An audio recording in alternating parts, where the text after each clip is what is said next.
Hello friends. Did you know nearly 80% of those who watch my videos aren't subscribed? If you enjoy these stories, please hit that subscribe button and leave a like. It really helps. Thank you for being here. By the way, where are you watching from? Let me know in the comments. The CB radio crackled with static as Caleb Hensley guided his 18-wheeler through the darkening Kansas plains. Storm warnings had been coming through all afternoon, but dispatch didn't care about weather unless the roads were officially closed. The load of agricultural equipment he was hauling from Topeka to Denver couldn't wait, they said. Deadlines didn't bend for acts of God. Caleb had been driving these routes for 12 years, long enough to know when the sky was about to turn mean. The clouds overhead weren't just dark. They had that greenish tinge that made experienced plains drivers grip their steering wheels a little tighter. It was late April, peak tornado season, and the air felt wrong in that specific way it does before all hell breaks loose. Heavy and electric, like breathing through wet cotton. The temperature had dropped 15 degrees in the last hour, and the wind was picking up, pushing his trailer sideways with each gust. He'd seen plenty of storms roll through Kansas, watched them from truck stop windows while other drivers swapped stories about near misses and twisted metal. But this one felt different. The Weather Service had upgraded from watch to warning 30 minutes ago, and now they were telling everyone to seek immediate shelter. Caleb checked his mirrors again, a habit so ingrained he did it without thinking. Nothing behind him but empty highway and angry sky. The last vehicle he'd passed was a pickup truck 20 miles back, and that driver had been smart enough to pull off at the last exit. But Caleb couldn't afford another late delivery.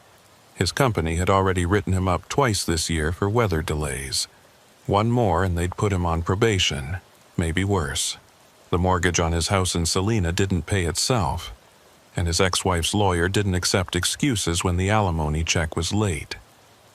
The first fat raindrops hit his windshield like bullets. Within seconds, it was a deluge. His wipers, even on their fastest setting, couldn't keep up. The road ahead disappeared into a gray wall of water. He eased off the accelerator, letting his speed drop to 40, then 30. The trailer swayed behind him, fighting against the crosswind. Lightning split the sky to his left, so close he could feel the electricity in the air, making the hair on his arm stand up under his flannel shirt. That's when he saw it through the rain. A building off to the right, maybe a quarter-mile up. Red neon flickered through the downpour. A diner, one of those old railroad car types that used to dot every highway in America before the interstate system killed them off. He didn't remember seeing it on this stretch before, but visibility was so bad he could barely see 50 feet ahead. The parking lot looked empty except for what might have been an old pickup truck parked around the side. Another gust of wind hit, this one strong enough to push his rig halfway into the other lane. If there had been oncoming traffic, it would have been a head-on collision. The decision made itself. Caleb hit his turn signal out of habit, though there was no one around to see it, and guided the truck toward the exit. The off-ramp was flooding, water rushing across the asphalt in sheets. He had to fight the wheel to keep the rig straight. The diner's parking lot was gravel, mostly turned to mud by the rain.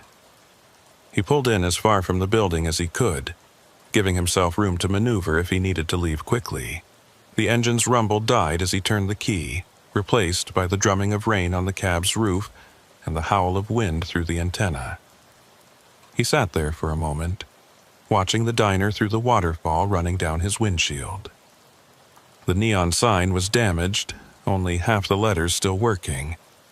It should have read Prairie Rose Diner, but now it just said Priered. The windows were lit from inside with a warm yellow glow that looked inviting after the violence of the storm.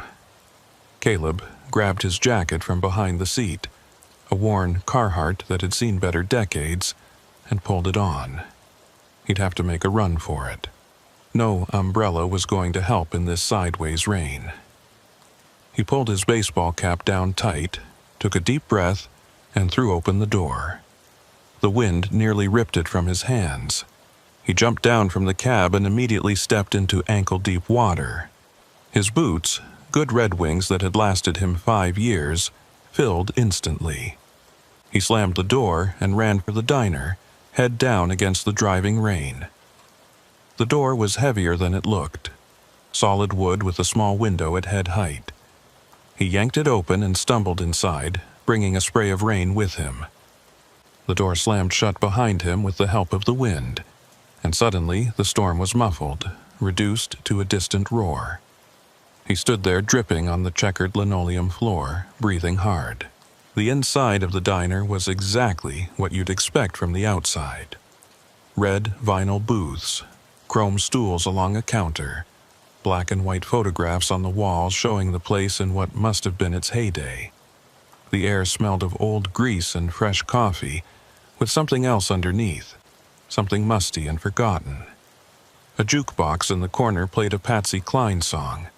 The volume turned low enough that it was almost lost under the sound of the storm. Behind the counter stood a man who had to be the owner. Otto Merrick, according to the name tag on his shirt, though the tag looked as old as everything else in the place. He was probably 70, maybe older, with white hair slicked back with too much pomade and wearing a stained white apron over a flannel shirt. His face had the weathered look of someone who'd spent decades in the Kansas wind, all deep lines and sun damage. But his eyes were sharp, almost too sharp, watching Caleb with an intensity that didn't match his friendly smile. "Hell of a storm to be driving in," Otto said, his voice carrying a hint of an accent Caleb couldn't quite place. German, maybe, or something Eastern European. "Coffee?" Caleb nodded, still catching his breath. He walked to the counter, his boots squelching with each step, and took a stool near the middle. The vinyl creaked under his weight. Otto was already pouring, the coffee black and steaming in a white mug that had seen better days. Caleb wrapped his hands around it gratefully, letting the heat seep into his cold fingers. "Thanks," he said. "Didn't expect it to get this bad this fast." Otto nodded slowly, refilling his own mug from the pot. "Weather out here has a mind of its own. Always has. You heading west?" "Denver," Caleb said, taking a sip. The coffee was bitter but hot, exactly what he needed. "Got a load that can't wait, apparently." "Nothing can't wait when there's a tornado bearing down," Otto said. "Radio says there's been touchdowns all along Highway 70. You made the right choice stopping." As if to emphasize his point, the lights flickered. The power held, but barely. Caleb could hear the wind picking up outside, a sound like a freight train in the distance. He'd heard that sound before, knew what it meant. He glanced toward the windows, but they were fogged up from the temperature difference between inside and out. All he could see was the occasional flash of lightning painting everything white for a split second. "You got a basement?" Caleb asked. Otto's smile widened slightly, but it didn't reach his eyes. "Storm cellar out back. Built it myself years ago. Reinforced concrete, steel door. Could ride out anything in there." He paused, studying Caleb's face. "But we're not there yet. Storm's still dancing around us, trying to decide which way to go." There was movement in Caleb's peripheral vision. A woman emerged from what must have been the kitchen, pushing through a swinging door. She was younger than Otto by decades, maybe 35, with dishwater blonde hair pulled back in a ponytail, and wearing a waitress uniform that looked like it belonged in a 1950s movie. Her name tag read, Ivy Colburn. She had the kind of face that might have been pretty once, but had been worn down by disappointment and too many long shifts. Her eyes, though, were wrong somehow. They didn't track quite right, like she was looking through things rather than at them. "We have a customer," Otto said to her, though she was already looking at Caleb. "This is Ivy." She helps me keep the place running." Ivy nodded but didn't speak. She moved behind the counter with practiced efficiency, wiping down surfaces that already looked clean, arranging silverware that didn't need arranging. Her movements were smooth but mechanical, like she was going through the motions of being a waitress without really being present. "You hungry?" Otto asked. "Kitchen's still open. Ivy makes a mean chicken fried steak." Caleb's stomach rumbled in response. He hadn't eaten since breakfast, just coffee and gas station snacks. "Yeah, that sounds good." Ivy disappeared back into the kitchen without being told. Otto watched her go, then turned back to Caleb. "She doesn't talk much, shy, you know, but she's a good worker. Been with me for, must be 3 years now." Something about the way he said it made Caleb uncomfortable, though he couldn't say why. He took another sip of coffee and changed the subject. "This place, been here long? Don't remember seeing it before." "Longer than you'd think," Otto said. "My father built it in '52, passed it down to me. We used to get a lot more traffic before they put in the interstate. Now it's mostly locals and the occasional trucker who knows where to look." The lights flickered again, longer this time. In the moment of darkness, Caleb could have sworn he saw something move outside the window, a shape darker than the storm. But when the lights came back on, there was nothing there but rain streaming down the glass. Otto didn't seem to notice. He was looking at the ceiling, listening to something. "Wind's shifting," he said quietly. "Coming from the southwest now. That's not good." Caleb knew he was right. Southwest wind meant the storm was rotating, organizing itself into something more dangerous than just a thunderstorm. He thought about his truck out in the parking lot, wondered if he should move it closer to the building, use the diner as a windbreak. But going outside now would be stupid. If there was a tornado forming, the last place he wanted to be was in the open. Ivy returned with his food, setting the plate down in front of him without a word. The chicken fried steak looked good, better than he'd expected from a place like this. Mashed potatoes, gravy, green beans on the side. Real food, not the microwave garbage most truck stops served. He picked up his fork and took a bite. It tasted as good as it looked, the meat tender under its crispy coating, the gravy rich and peppery. "Good?" Otto asked. Caleb nodded, his mouth full. He was hungrier than he'd realized. He ate quickly but steadily, aware of Otto watching him but trying not to show it. Ivy had gone back to her cleaning, moving down the counter with her rag, her movements hypnotic in their repetition. The storm continued to rage outside. At one point, something hit the side of the building hard enough to make everyone jump. Otto went to the window, cupping his hands around his eyes to peer out into the darkness. "Just debris," he said, though he didn't sound entirely convinced. "Wind's picking up all kinds of things out there." Caleb finished his meal and pushed the plate away. "What do I owe you?" Otto waved his hand dismissively. "On the house. Nobody should have to pay for a meal when they're hiding from God's own wrath." It was an odd way to phrase it, but Caleb wasn't going to argue with free food. He pulled out his phone to check the weather radar, but there was no signal. Not unusual out here, especially during a storm. The tower was probably down, or the weather was interfering with the signal. Still, it made him feel more isolated, cut off from the world. "Phone's not going to work," Otto said, noticing. "Towers always go down in storms like this. We've got a landline if you need to call someone." "Maybe later," Caleb said. There was no one to call, really.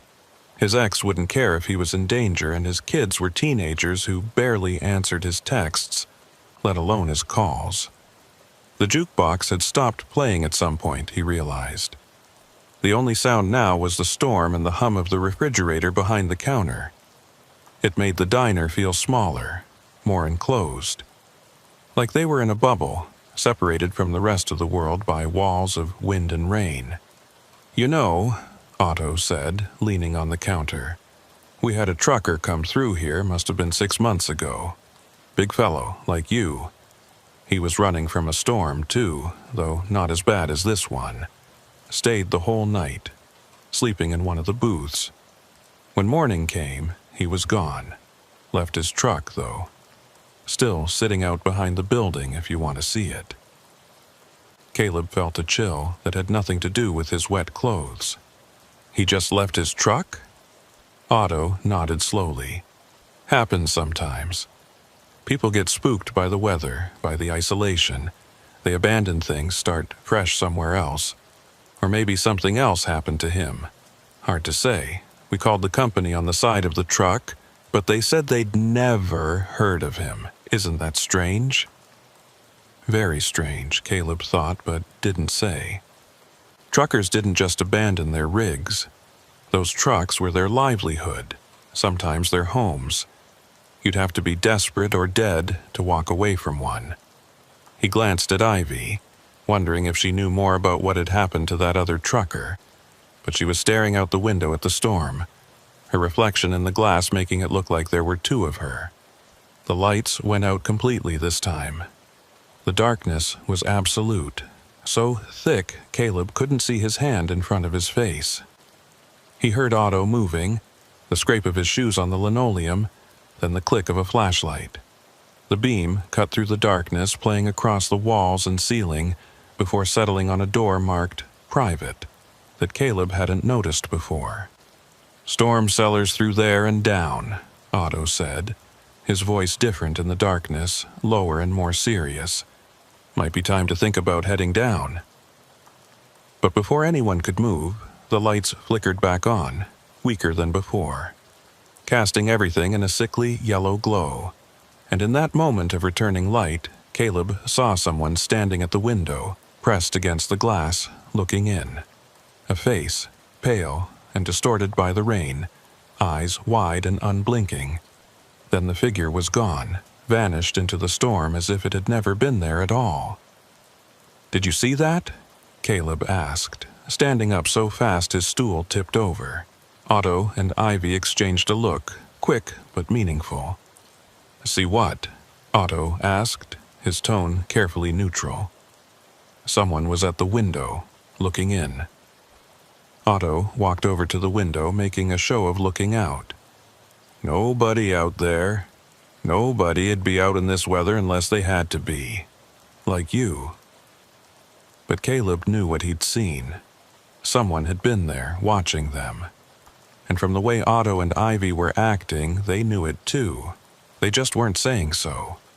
He picked up his stool and sat back down, but his muscles were tense now, ready to move if he needed to. The storm outside suddenly seemed like less of a threat than whatever was going on inside this diner.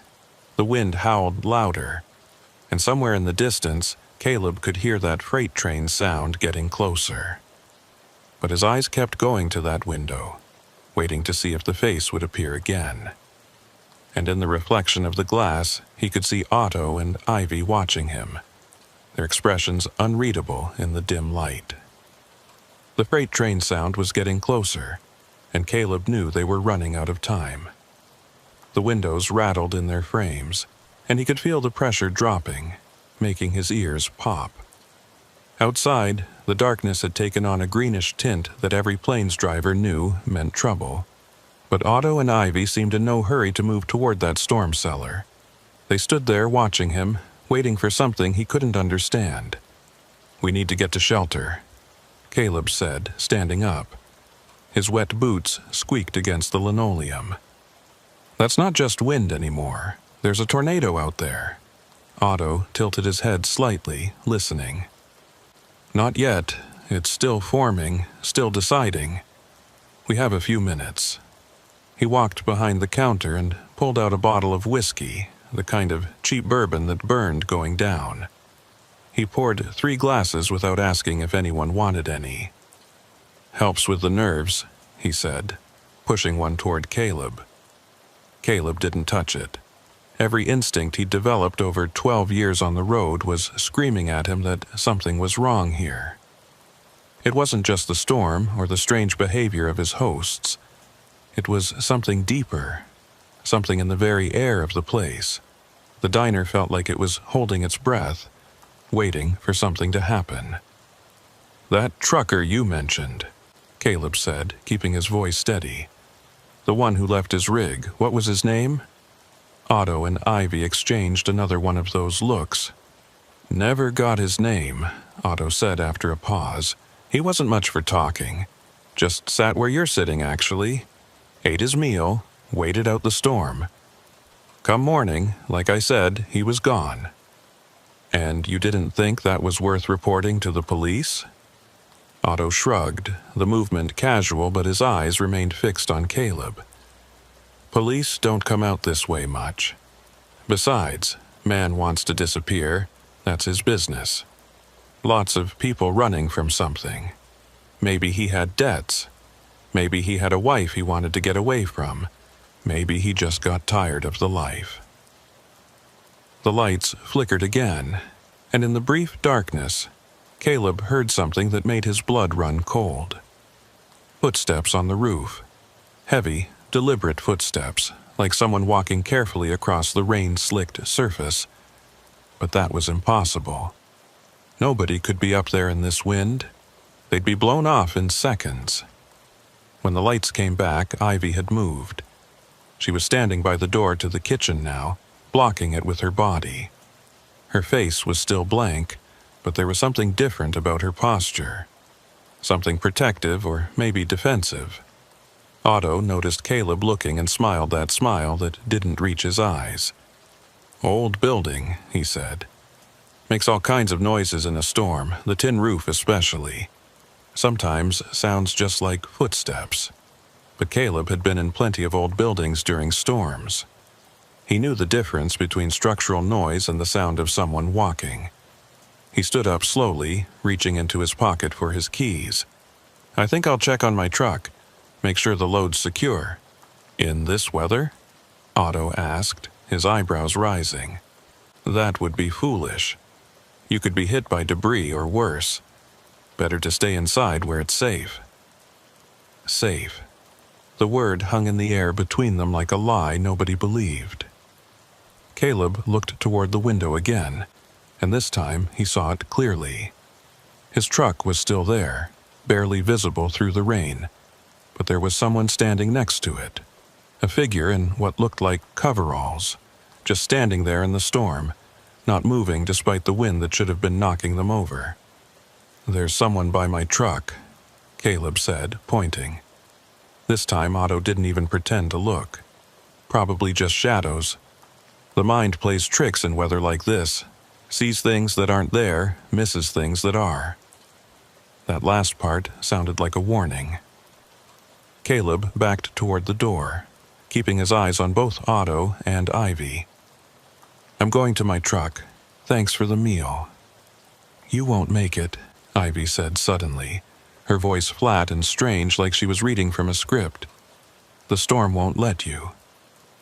It was the first time she'd spoken since he'd arrived, and her voice was wrong somehow, like it was coming from deeper in her throat than it should. Caleb's hand found the door handle behind him. The metal was cold, almost frozen, despite the warm air in the diner. "I'll take my chances," he said. Otto sighed and set down his glass. "You know, Caleb, some storms aren't natural. Some storms are called. Summoned, you might say. By people who know how. People who've been here long enough to learn the old ways." "What the hell are you talking about?" "This land," Otto continued, moving out from behind the counter. "It was never meant for people like you. Outsiders. It belonged to others first, and they knew how to speak to it, how to ask it for favors. My grandfather learned from them, taught my father. My father taught me."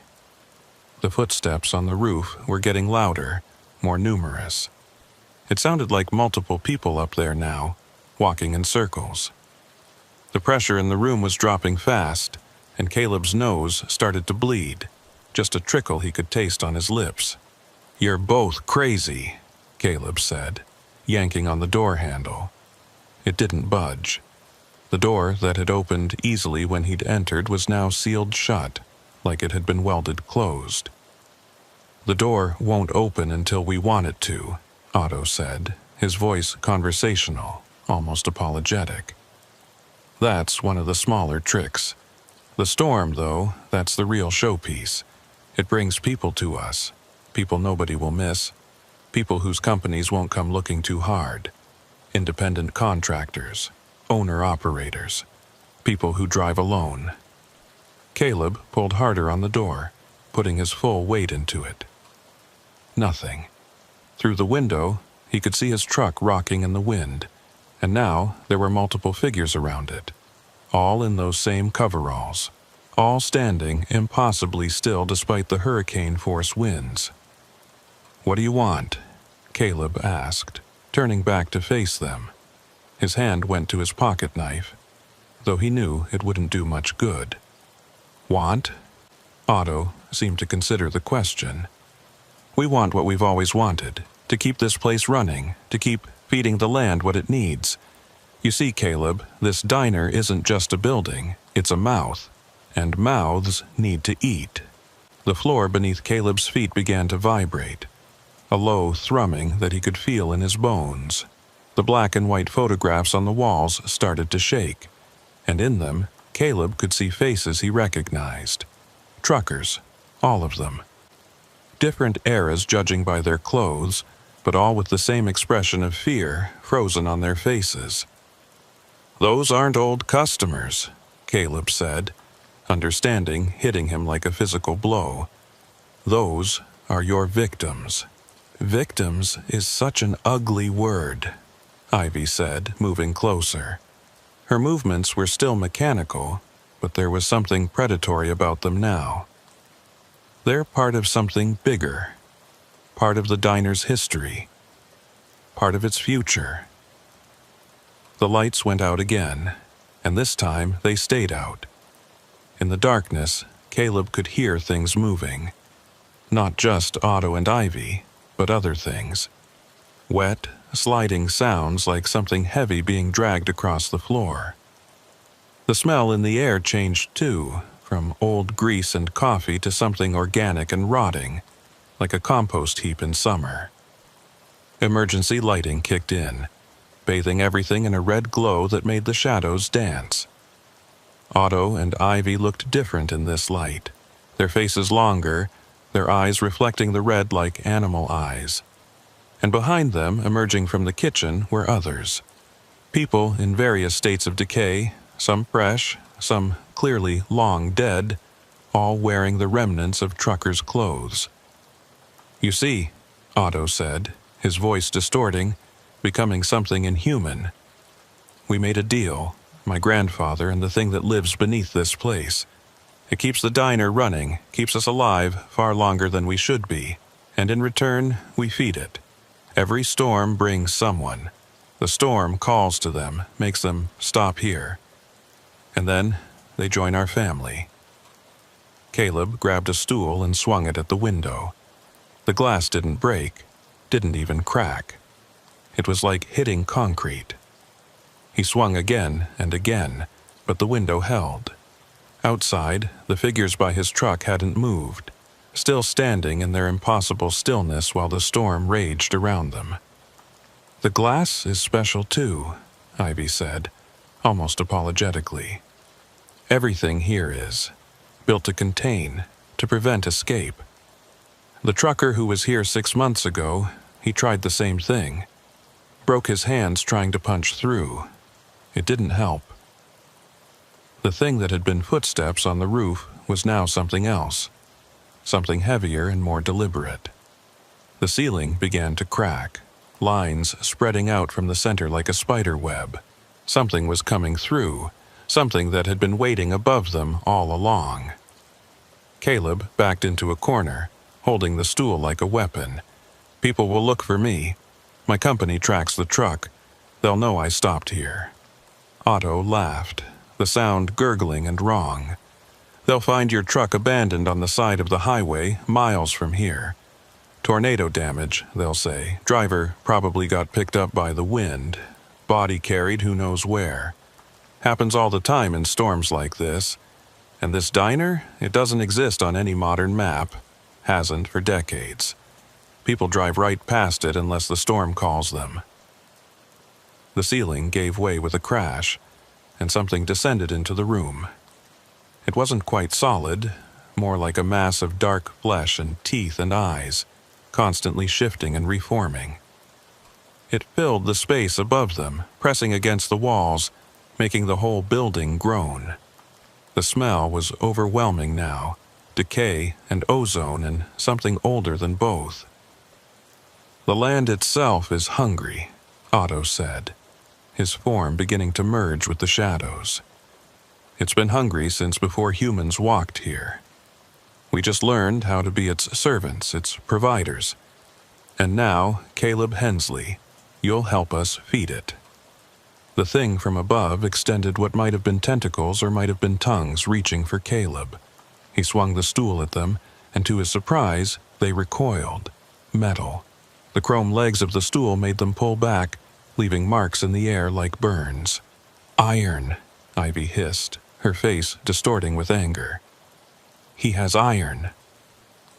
Caleb didn't understand, but he didn't need to. He kept swinging the stool, creating a small circle of space around himself. The dead truckers pressed closer, but they, too, seemed wary of the chrome. It wasn't much, but it was something. The storm outside was reaching its peak. Through the unbroken window, Caleb could see a funnel cloud forming directly above the diner, its tail reaching down like a finger of God. But it wasn't moving, wasn't traveling the way tornadoes should. It was anchored here, feeding into the thing that had broken through the ceiling. You can't hold that stool forever, Otto said, his voice coming from everywhere and nowhere. Your arms will tire, your will break, and then you'll join the others. It's not such a bad fate. You'll be part of something eternal. Caleb's arms were already burning from holding the stool up, from swinging it at anything that came too close. His wet clothes were weighing him down, and the loss of blood from his nose was making him dizzy. But he wasn't going to give up. Not like this. He remembered something his grandmother had told him once back when he was a kid in Salina. She'd been full of old stories, old superstitions from the old country. One of them was about crossroads and the things that waited there, about how iron could break their power, but only if you knew the right words. By iron and blood, Caleb said, not sure if he was remembering it right. I deny you passage. The effect was immediate. The thing above him pulled back, shrieking in a frequency that made his teeth ache. Otto and Ivy stumbled, their forms becoming more solid, more human. The dead truckers stopped their advance, confusion on their rotting faces. Old words, Otto snarled, but there was fear in his voice now. Where did you learn old words? Caleb didn't answer. He just kept repeating them, over and over, holding the stool high. The chrome seemed to glow in the emergency lighting, or maybe that was his imagination. But the things in the diner were backing away, pressing against the walls, trying to get distance from him and his makeshift weapon. The tornado above them was wavering, its connection to the thing in the ceiling weakening. The building shook, plaster raining down from the walls. Some of the photographs fell, shattering on the floor, and as they did, the corresponding dead trucker would flicker and fade, like they were tied to the images. You're destroying everything, Ivy screamed, her mechanical composure finally breaking. Decades of work, decades of feeding. But Caleb kept chanting, kept swinging the stool when anything got too close. He could feel something building, a pressure different from the storm.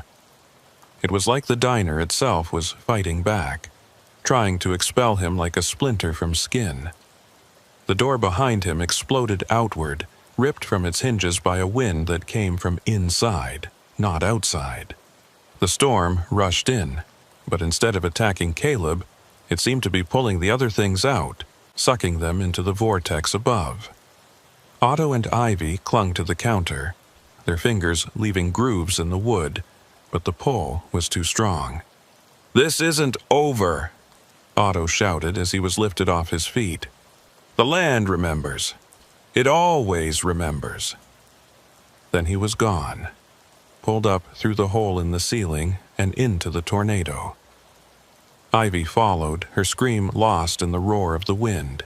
The dead truckers were pulled up one by one, their bodies dissolving into the storm like smoke. The thing in the ceiling fought to stay, its mass pressing down even as the tornado pulled up. Caleb could see it clearly now in flashes of lightning, a massive entity that was part flesh, part shadow, part something older than either. It had fed on truckers for decades, maybe longer, growing fat on their fear and flesh, but the iron had broken something fundamental in its connection to this place. The diner was coming apart around it, walls cracking, foundations splitting. The old binding that Otto's grandfather had made was unraveling, and the thing was being pulled back to wherever it had come from. With a final shriek that shattered every piece of glass in the diner except the windows, the thing was sucked up into the tornado. The funnel cloud immediately began to dissipate, the rotation slowing, the tail pulling back up into the clouds. In minutes, it was just a severe thunderstorm again, no longer the supernatural engine of destruction it had been. Caleb dropped the stool, his arms numb, and stumbled toward the destroyed doorway. The rain hit him like a slap, cold and clean after the corrupt air of the diner. His truck was still there, untouched except for being rocked by the wind. No figures in coveralls, no signs of interference. He ran to it, fumbling with his keys, hands shaking so bad it took 3 tries to get the door open. The engine started on the first try, a beautiful sound that meant escape, meant survival. He didn't even check his mirrors, just threw it in gear and pulled out, the trailer fishtailing in the mud. As he reached the highway, he looked back once in his mirror. The diner was collapsing in on itself, the walls folding inward like a house of cards. Lightning struck it repeatedly, each bolt seeming to accelerate its destruction. By the time he'd gone a mile, there was nothing left but a pile of rubble that the rain was already beginning to wash away. He drove through the rest of the storm, hands locked on the wheel, checking his mirrors obsessively for any sign of pursuit. But there was nothing. Just rain and wind and the occasional flash of lightning showing empty highway behind him. Caleb drove for 3 hours straight before he finally stopped at a Flying J outside of Colby. His hands were still shaking when he pulled into the lot, parking between 2 other rigs for the illusion of safety. The storm had passed, leaving behind a clear night sky that seemed impossible after what he'd been through. Stars scattered across the darkness like broken glass, and the moon was nearly full, casting everything in silver light. He sat in his cab for a long time, engine off, just breathing. His clothes were still damp, and he could smell the diner on them, that mixture of old grease and something rotten that he now knew had been death. His nose had stopped bleeding, but dried blood crusted his upper lip. In the overhead light of the cab, he examined his hands. They were scratched and bruised from gripping the stool so tight, and there were marks on his palms that looked almost like burns, perfectly round marks where the chrome legs had pressed into his skin. The rational part of his brain, the part that had kept him safe on the road for 12 years, was trying to process what had happened, trying to find logical explanations. Gas leak hallucinations, food poisoning, a mental breakdown brought on by stress and the storm. But he knew better. He'd seen what he'd seen, felt what he'd felt. And the marks on his hands were real, throbbing with a dull heat that painkillers wouldn't touch. He reached for his phone, thinking about calling someone, anyone, just to hear a normal voice. But who would believe him? His ex-wife would think he'd started drinking again, though he'd been sober for 5 years. His kids would worry he was losing it, and his company would probably order him in for a drug test and psychological evaluation. Instead, he opened his laptop and started searching. The Prairie Rose Diner, Kansas Highway 70, missing truckers. At first, nothing came up.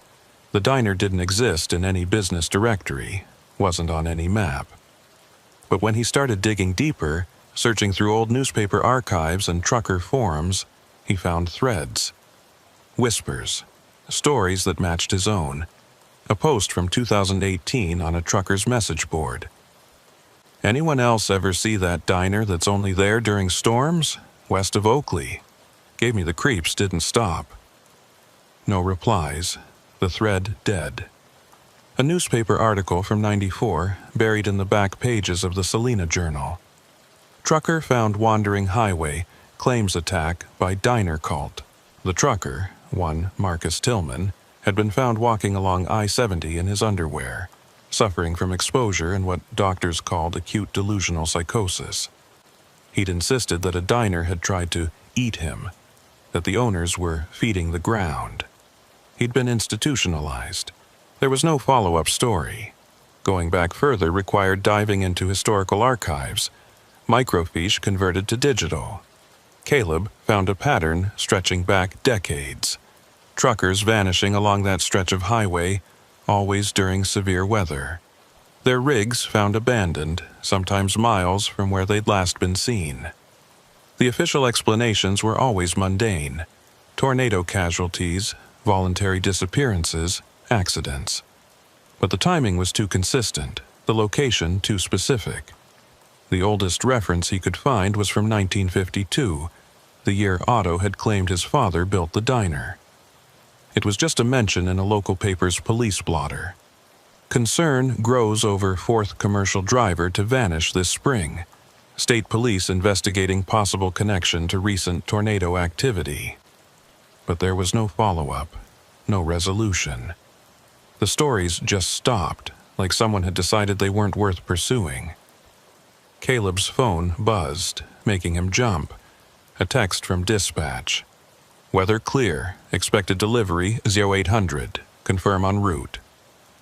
He stared at the message for a long time. He could drive on to Denver, deliver his load, pretend nothing had happened. Go back to his life, such as it was, but he knew he'd never drive that stretch of highway again without looking for the diner, without wondering if it would rebuild itself, call to other truckers in other storms. He texted back, "Mechanical issues. Will advise." Then he kept searching. There had to be more.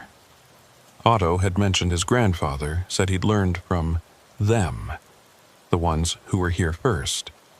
Native American, probably, though Caleb didn't want to make assumptions. He searched for indigenous histories of the area, stories about the land before it was settled. He found references to a Cheyenne legend about a place where the earth was hungry, where warriors would sometimes disappear during storms. The details were vague, filtered through decades of translation and retelling, but the core was there. A spot of land that was wrong, that demanded sacrifice to keep it quiet. The Cheyenne had avoided it, marked it as cursed. Then white settlers had come, and someone had built a diner right on top of it. Caleb was so absorbed in his research that he didn't notice the figure approaching his truck until a knock on his door made him nearly jump out of his skin. He looked out to see another trucker, an older black man with gray in his beard, looking up at him with concern. "You all right in there, driver?" The man called through the window. "Saw you've been sitting here a while with your light on." Caleb rolled down his window. "Yeah, just couldn't sleep. Storm got me wired." The other trucker nodded knowingly. "That was a bad one. Heard there were touchdowns all along 70. You come through that?" "Yeah," Caleb said, then made a decision. "Hey, you ever heard stories about a diner out that way? Old place? Looks like it's from the 50s? The man's expression changed, became guarded. "Why you asking about that?" "You have heard of it." The trucker looked around the lot, as if checking to see who might be listening, then leaned in closer. "Name's Jerome. Jerome Watkins. Been driving this route for 23 years. And yeah, I've heard stories. Never seen it myself, and I'm grateful for that." "I saw it tonight," Caleb said quietly. "I stopped there." Jerome stared at him for a long moment, then said, "You got lucky.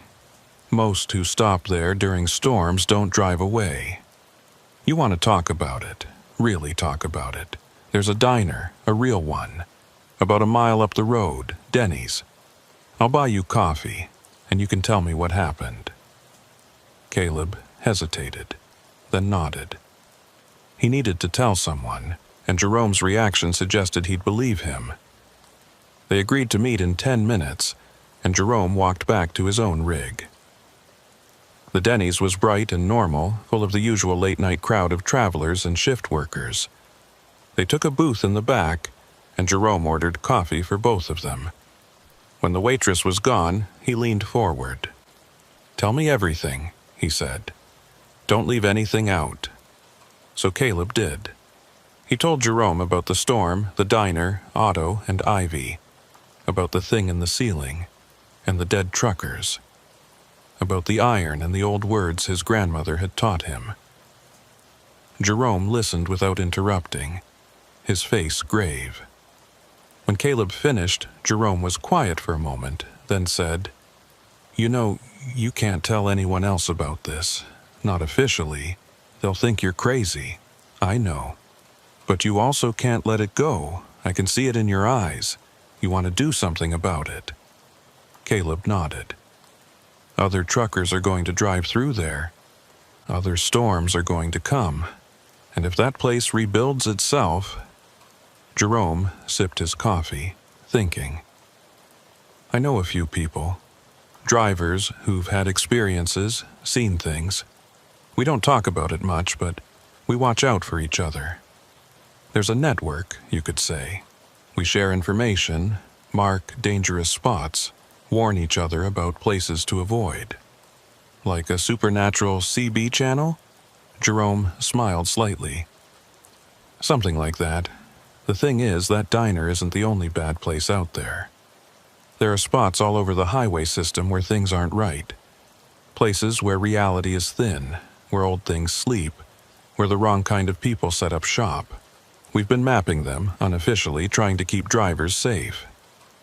He pulled out his phone and showed Caleb a map app, but not one from any app store.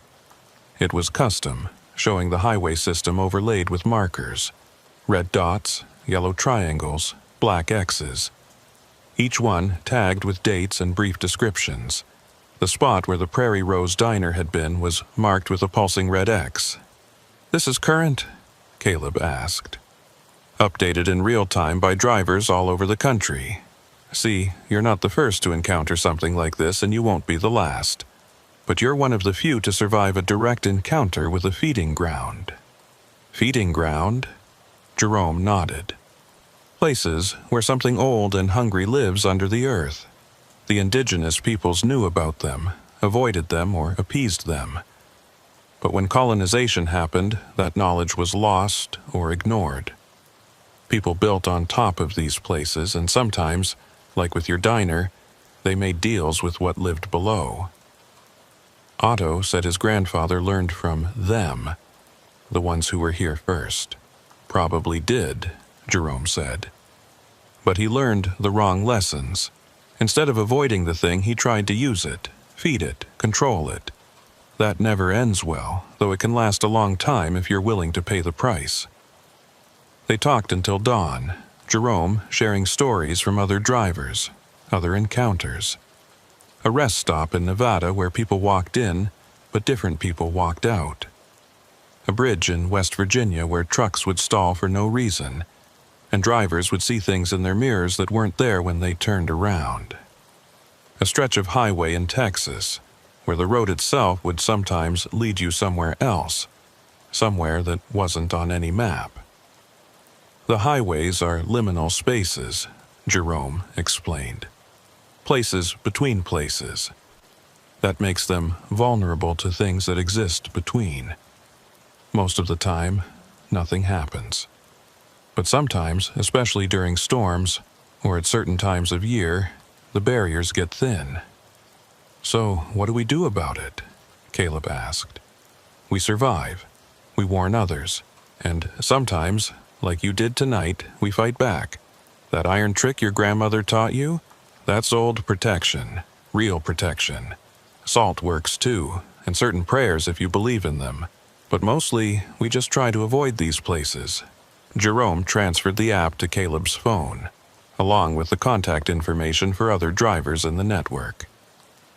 "Check in when you can," he said. "Let us know what you see out there, and if you ever encounter something like that diner again, run," Caleb finished, "fast as you can." They parted ways as the sun came up, Jerome heading east, Caleb finally continuing west to Denver. He delivered his load 6 hours late, blaming mechanical problems, and took the write-up without complaint. His supervisor threatened suspension if it happened again, but Caleb barely heard him. His mind was elsewhere, on that map full of marked dangers, on the network of drivers who knew the truth about what was out there. He thought about quitting, finding some other job that didn't involve driving through places where reality wore thin. But he knew he wouldn't. Someone had to keep watch. Someone had to warn others. And now that he knew what was out there, he couldn't unknow it. 3 weeks later, he was driving through Nebraska when his phone pinged with an alert from the network. A driver had reported strange lights at a rest stop ahead, lights that moved wrong, that called to you. Caleb took the next exit, added 20 miles to his route to avoid it. He thought about the driver who'd sent the warning, whoever they were, and felt grateful. 6 weeks after that, he sent his own first warning. A gas station in Wyoming where the attendant's reflection didn't match his movements, where the pumps dispensed something that looked like gas but smelled like copper. 2 drivers responded, thanking him, saying they'd avoid it. It became routine, in a way. Check the map before each run, plan routes that avoided the marked places, share information with the network. Most drives were normal, boring even. But sometimes, especially during storms or late at night when the roads were empty, he'd see things, feel things, and he'd know that what happened at the Prairie Rose Diner wasn't unique. But the diner itself haunted him.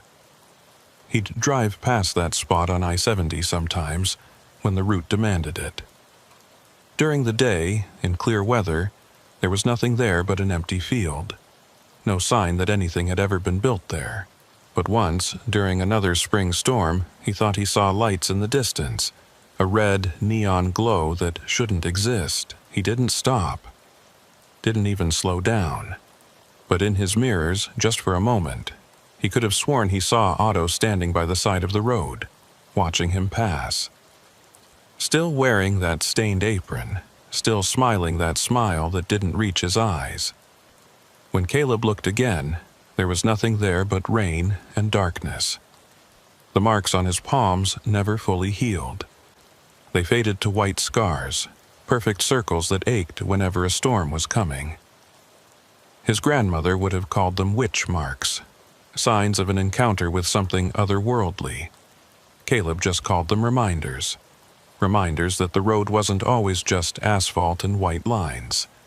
Sometimes it was a threshold to places that shouldn't exist, where hungry things waited for travelers who didn't know any better. He started carrying an iron crowbar behind his seat, right next to the aluminum bat he'd already had. Salt packets from fast food restaurants filled his glove compartment. He learned prayers in 3 different languages, not sure if he believed in any of them, but willing to try anything that might help. Other drivers in the network shared their own protections: silver coins, sage bundles, symbols from a dozen different faiths. "We're like medieval travelers," Jerome told him once during another late-night coffee session. "Warding off evil with whatever we can find, hoping it's enough." It was exactly 1 year later when Caleb got the call that changed everything. He was at home in Salina, enjoying a rare 3-day break, when his phone rang at 2 a.m. The number was unfamiliar, but something made him answer it anyway. Maybe it was the time. Calls at that hour were never good news. Or maybe it was the feeling he'd had all day, like static electricity building before a storm. "Caleb Hensley?" The voice was female, young, scared. "Yeah, who's this?" "My name is Sarah Pruitt. Jerome Watkins gave me your number. Said you were the one who destroyed the Prairie Rose Diner last year." Caleb sat up in bed, instantly alert. "What about it?" "It's back." The words hit him like ice water. He'd been checking that spot regularly on his routes, and there had been nothing there but empty field for 12 months. "That's impossible." "I'm here right now," Sarah said, and he could hear wind in the background, the sound of a storm building. "I can see it, same place, same red neon sign, but it looks different, newer, stronger, and there are already 3 trucks in the parking lot." Caleb was already out of bed, pulling on his jeans.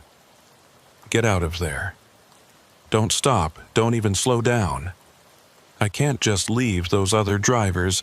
"Yes, you can. That place will kill you. Drive away now." There was a pause, then. "One of them is my brother. His truck's been missing for 2 days. The company's GPS showed it moving in circles around this area, then it just stopped. I came looking for him, and the diner's here. His truck is here." Caleb closed his eyes. He understood. Family was family. "Are you in your vehicle?" "Yes. A pickup. I'm parked on the shoulder about 100 yards away." "Stay there. Don't approach the diner. I'm 2 hours away. I'm coming." "What are you going to do?" He thought about the iron crowbar behind his seat, the salt in his glove compartment, the words his grandmother had taught him. They'd worked once, but barely, and Sarah said the place looked stronger now. "I don't know yet, but I'm coming. Whatever you do, don't go inside. Promise me." "I promise," she said. But he could hear the lie in her voice. She was going to try to save her brother the moment they hung up. "Sarah, listen to me. That thing feeds on people who enter during storms. It's not just a building, it's a mouth. Your brother might already be—" "Don't say it," she cut him off. "Just hurry." The line went dead. Caleb tried calling back, but it went straight to voicemail. The storm was probably interfering with cell towers. Or worse, the diner was affecting electronics in the area. He grabbed his keys, his jacket, and his phone, then stopped by his closet. In the back, wrapped in an old blanket, was something he'd bought 6 months ago from an antique dealer who specialized in what she called protective items. It was an iron railroad spike from the 1800s, blessed by 3 different religious leaders and inscribed with symbols that hurt to look at directly. The dealer had claimed it could pierce through dimensional barriers, whatever that meant. Caleb had bought it because holding it made his palm scars ache in a way that felt like recognition, like the marks knew what it was. He also grabbed a bag of road salt from his garage and a can of spray paint. If the diner was back, others needed to be warned. The network needed to know. But first, he had to try to help Sarah and her brother. The drive to the diner's location normally took 2 hours.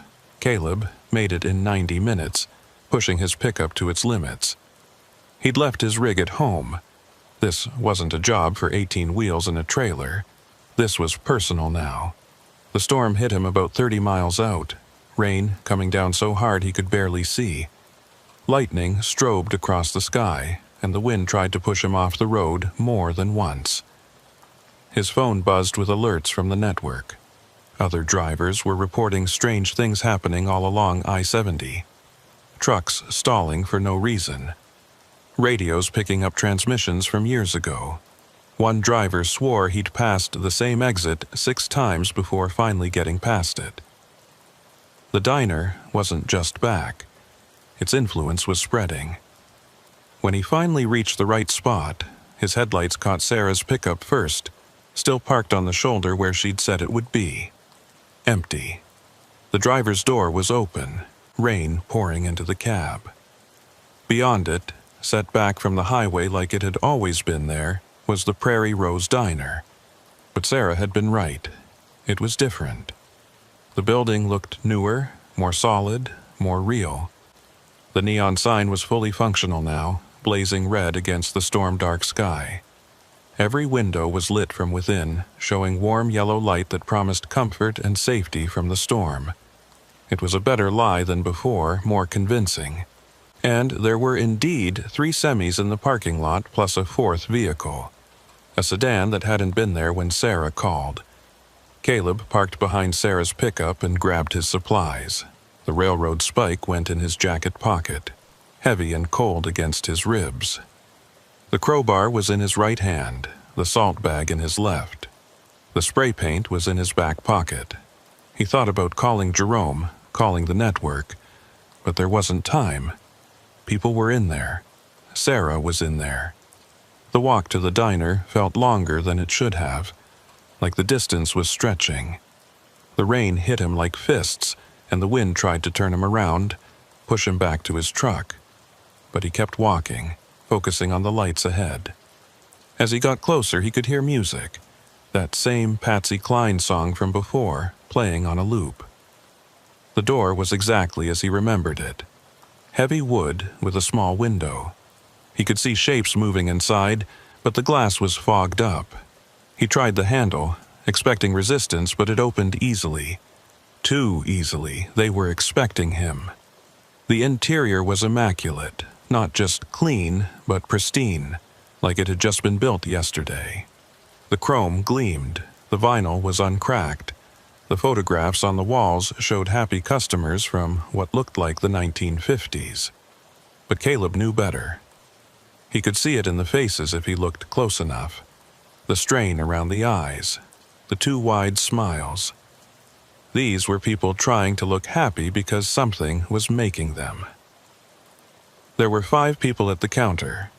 3 truckers, all men, sitting perfectly still with cups of coffee in front of them.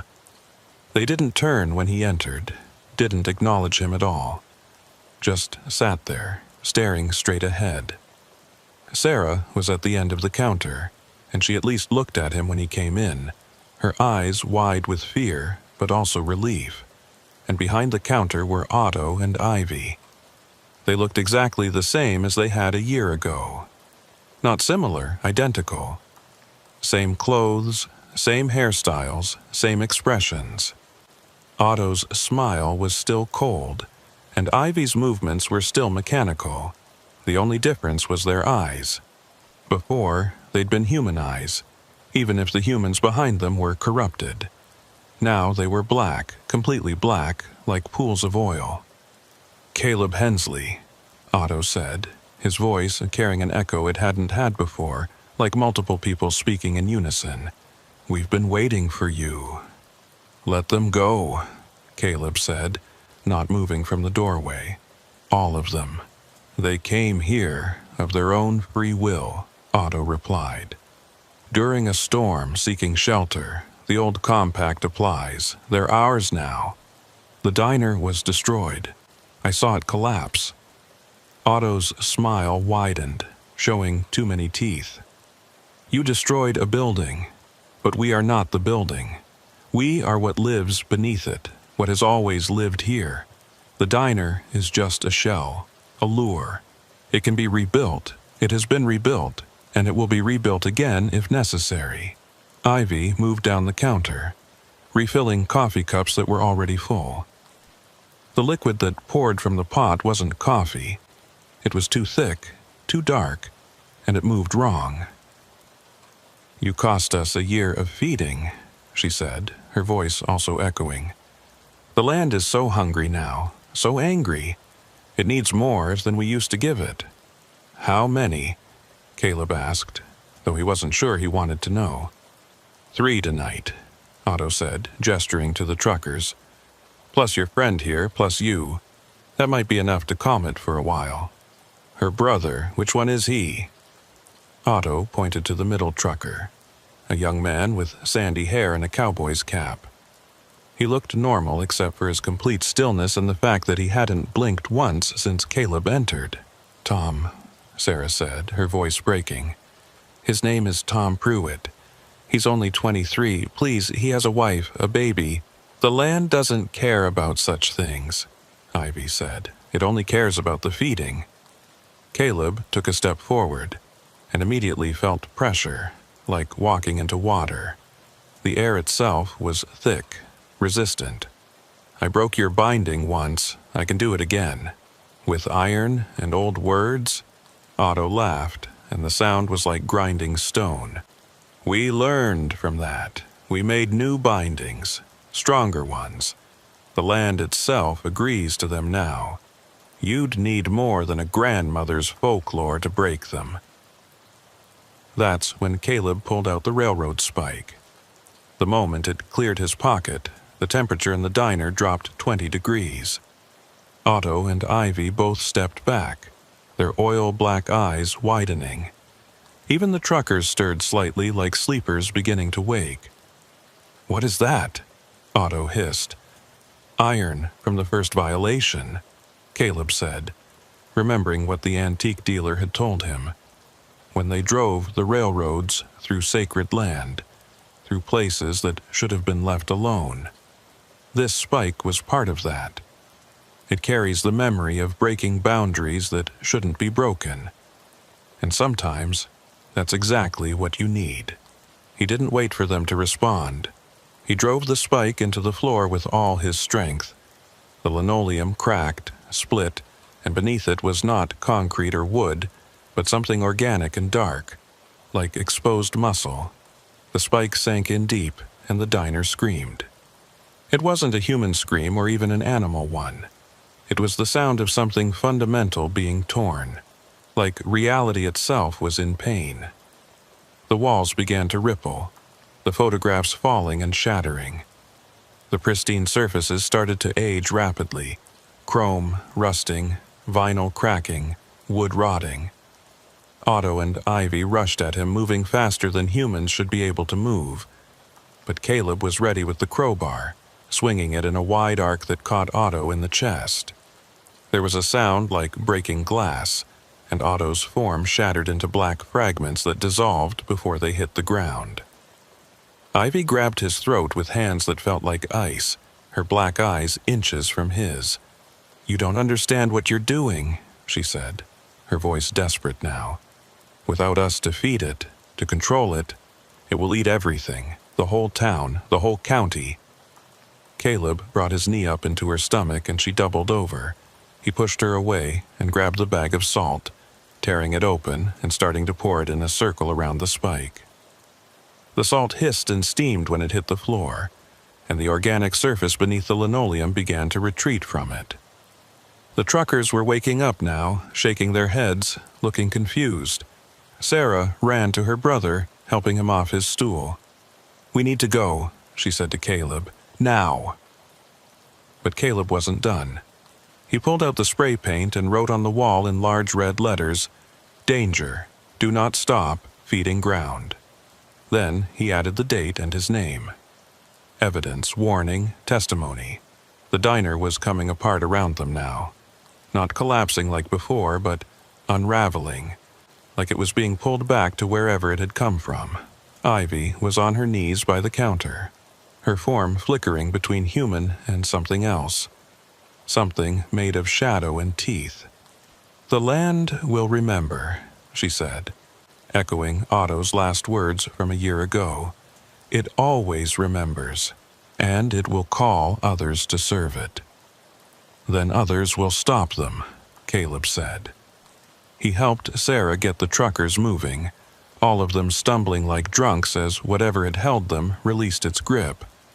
They made it to the door just as the ceiling began to cave in, not from above, but from below, like the building was being swallowed by the earth.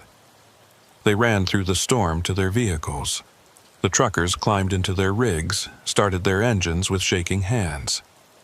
Sarah got Tom into her pickup, supporting him as he walked. Caleb made sure everyone was moving before he got in his own truck. As he started the engine, he looked back one last time. The diner was gone, but the ground where it had stood was wrong.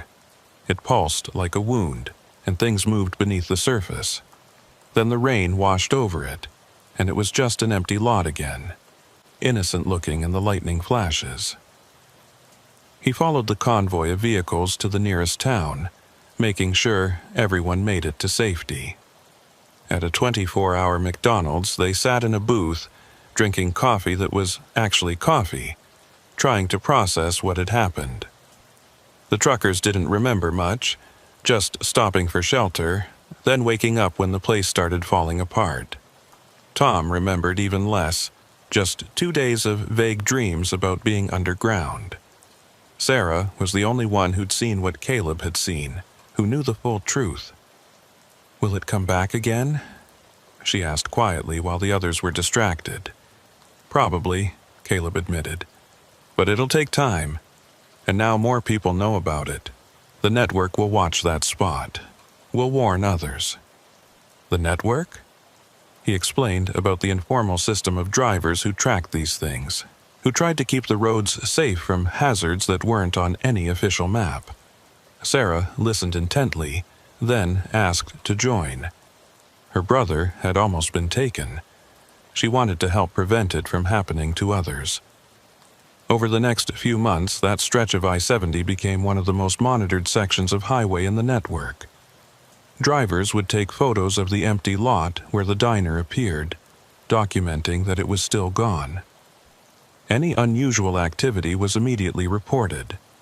The spray-painted warning Caleb had left was photographed before the wind and rain washed it away, becoming a piece of evidence in the network's unofficial archives. But Caleb knew it wasn't over. The land itself was the problem, not the building that appeared on it. Otto and Ivy had been right about one thing. It was hungry, and it would keep being hungry. Someone else would eventually be drawn to that spot, would try to make a deal with what lived below, and the cycle would start again. He thought about his grandmother's stories more often now. She'd grown up in the old country, in a village that had its own hungry ground, a forest that would take children who wandered too far from home. The villagers had learned to live with it, to respect it, to give it what it needed without letting it take everything. But Americans didn't think that way. They built on cursed ground, tried to control forces they didn't understand, and then acted surprised when things went wrong. 6 months after the second destruction of the diner, Caleb was driving through Nebraska when his phone pinged with an alert. Not from the network this time, but from Sarah. She'd been doing her own research, diving into historical records and indigenous accounts. She'd found something. "The Cheyenne had a ceremony," she told him when he called her back. "Something they did to quiet hungry grounds. It didn't destroy them. Nothing can destroy them. But it put them to sleep. Deep sleep. For generations. Do you know how to do it?" "No, but I know someone who might. A Cheyenne elder named Robert Whitecrow. He lives on the reservation in Montana. He's willing to talk to us, but only in person." Caleb thought about it. It would mean taking time off, driving to Montana, possibly learning things he wasn't sure he wanted to know. But then he thought about all the truckers who'd vanished over the years, about Chiuse, Tom Pruitt's near miss, about the others who might encounter that place in the future. "When do we go?" he asked.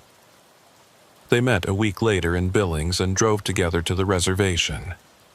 Robert Whitecrow was ancient, his face a map of wrinkles, his eyes clouded with cataracts. But his voice was strong when he spoke, and he knew exactly why they'd come. "The hungry grounds have always been here," he said, sitting in his small living room surrounded by photographs of family and ancestors. "Since before humans, maybe since the earth itself was young. They're not evil exactly, they're just hungry, always hungry. My people learned to recognize them, to avoid them, to appease them when necessary." "Can they be put to sleep?" Sarah asked. Robert nodded slowly. There is a way, but it requires sacrifice, not human sacrifice, he added quickly, seeing their expressions. But something valuable must be given, something that connects the person to the land. And the ceremony must be done by someone who has already faced the hungry ground and survived, someone it recognizes. He looked directly at Caleb when he said this. They spent 3 days on the reservation, learning the ceremony. It was complex, involving specific movements, words in Cheyenne that Caleb struggled to pronounce, and the burial of certain items at the cardinal points around the affected area. The sacrifice Robert mentioned turned out to be blood, just a small amount, but from someone who'd survived the ground's hunger. It would recognize the blood, respect it, and accept the offer of sleep. It won't last forever, Robert warned. Maybe 50 years, maybe 100. Eventually, it will wake again. But it gives time. Time for people to forget about that place, to let the roads change, to maybe bypass it entirely. Caleb and Sarah drove back to Kansas with everything they needed. They waited for a clear night, no storms to activate the ground's hunger. The spot looked innocent in the starlight, just an empty field by the highway.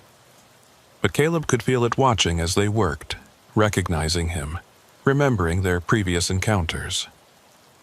They placed the items Robert had given them, sage bundles, obsidian arrows, small leather pouches filled with earth from sacred places, at the 4 cardinal points. Caleb spoke the words, stumbling over the pronunciation but feeling their power nonetheless, and at the end, he cut his palm with a ritual knife, letting a few drops of blood fall onto the ground at the center of where the diner had stood. The earth shuddered just once, like something massive turning over in its sleep. Then stillness. A deep, profound stillness that hadn't been there before. The constant sense of being watched, of something waiting, was gone. They stood there for a while, making sure it had worked. Then, Sarah spray-painted a new message on a nearby road sign. Safe passage. Sleeping ground. Do not disturb. She added the date and both their names. Think it'll hold? She asked. For a while, Caleb said, looking at his scarred palms. The circular marks were fading finally after a 1.5 years. Long enough for us, anyway. They drove away together, heading in opposite directions when they reached the next town. Sarah was going back to her brother to make sure he was still recovering. Caleb was heading to Denver, finally completing a delivery route he'd started over a year ago. But they stayed in touch, part of the network now, watching the roads for other hungry grounds, other places where reality was thin. Because the Prairie Rose Diner wasn't unique. It was just one mouth of many, scattered across the highway system, waiting for storms and strangers. Caleb still drives that stretch of I-70 sometimes. The ground remains quiet, sleeping as promised. But he always checks his mirrors when he passes, always listens for that Patsy Cline song on the radio, always watches for red neon in storms. Because he knows that somewhere, in some other location, another diner is waiting.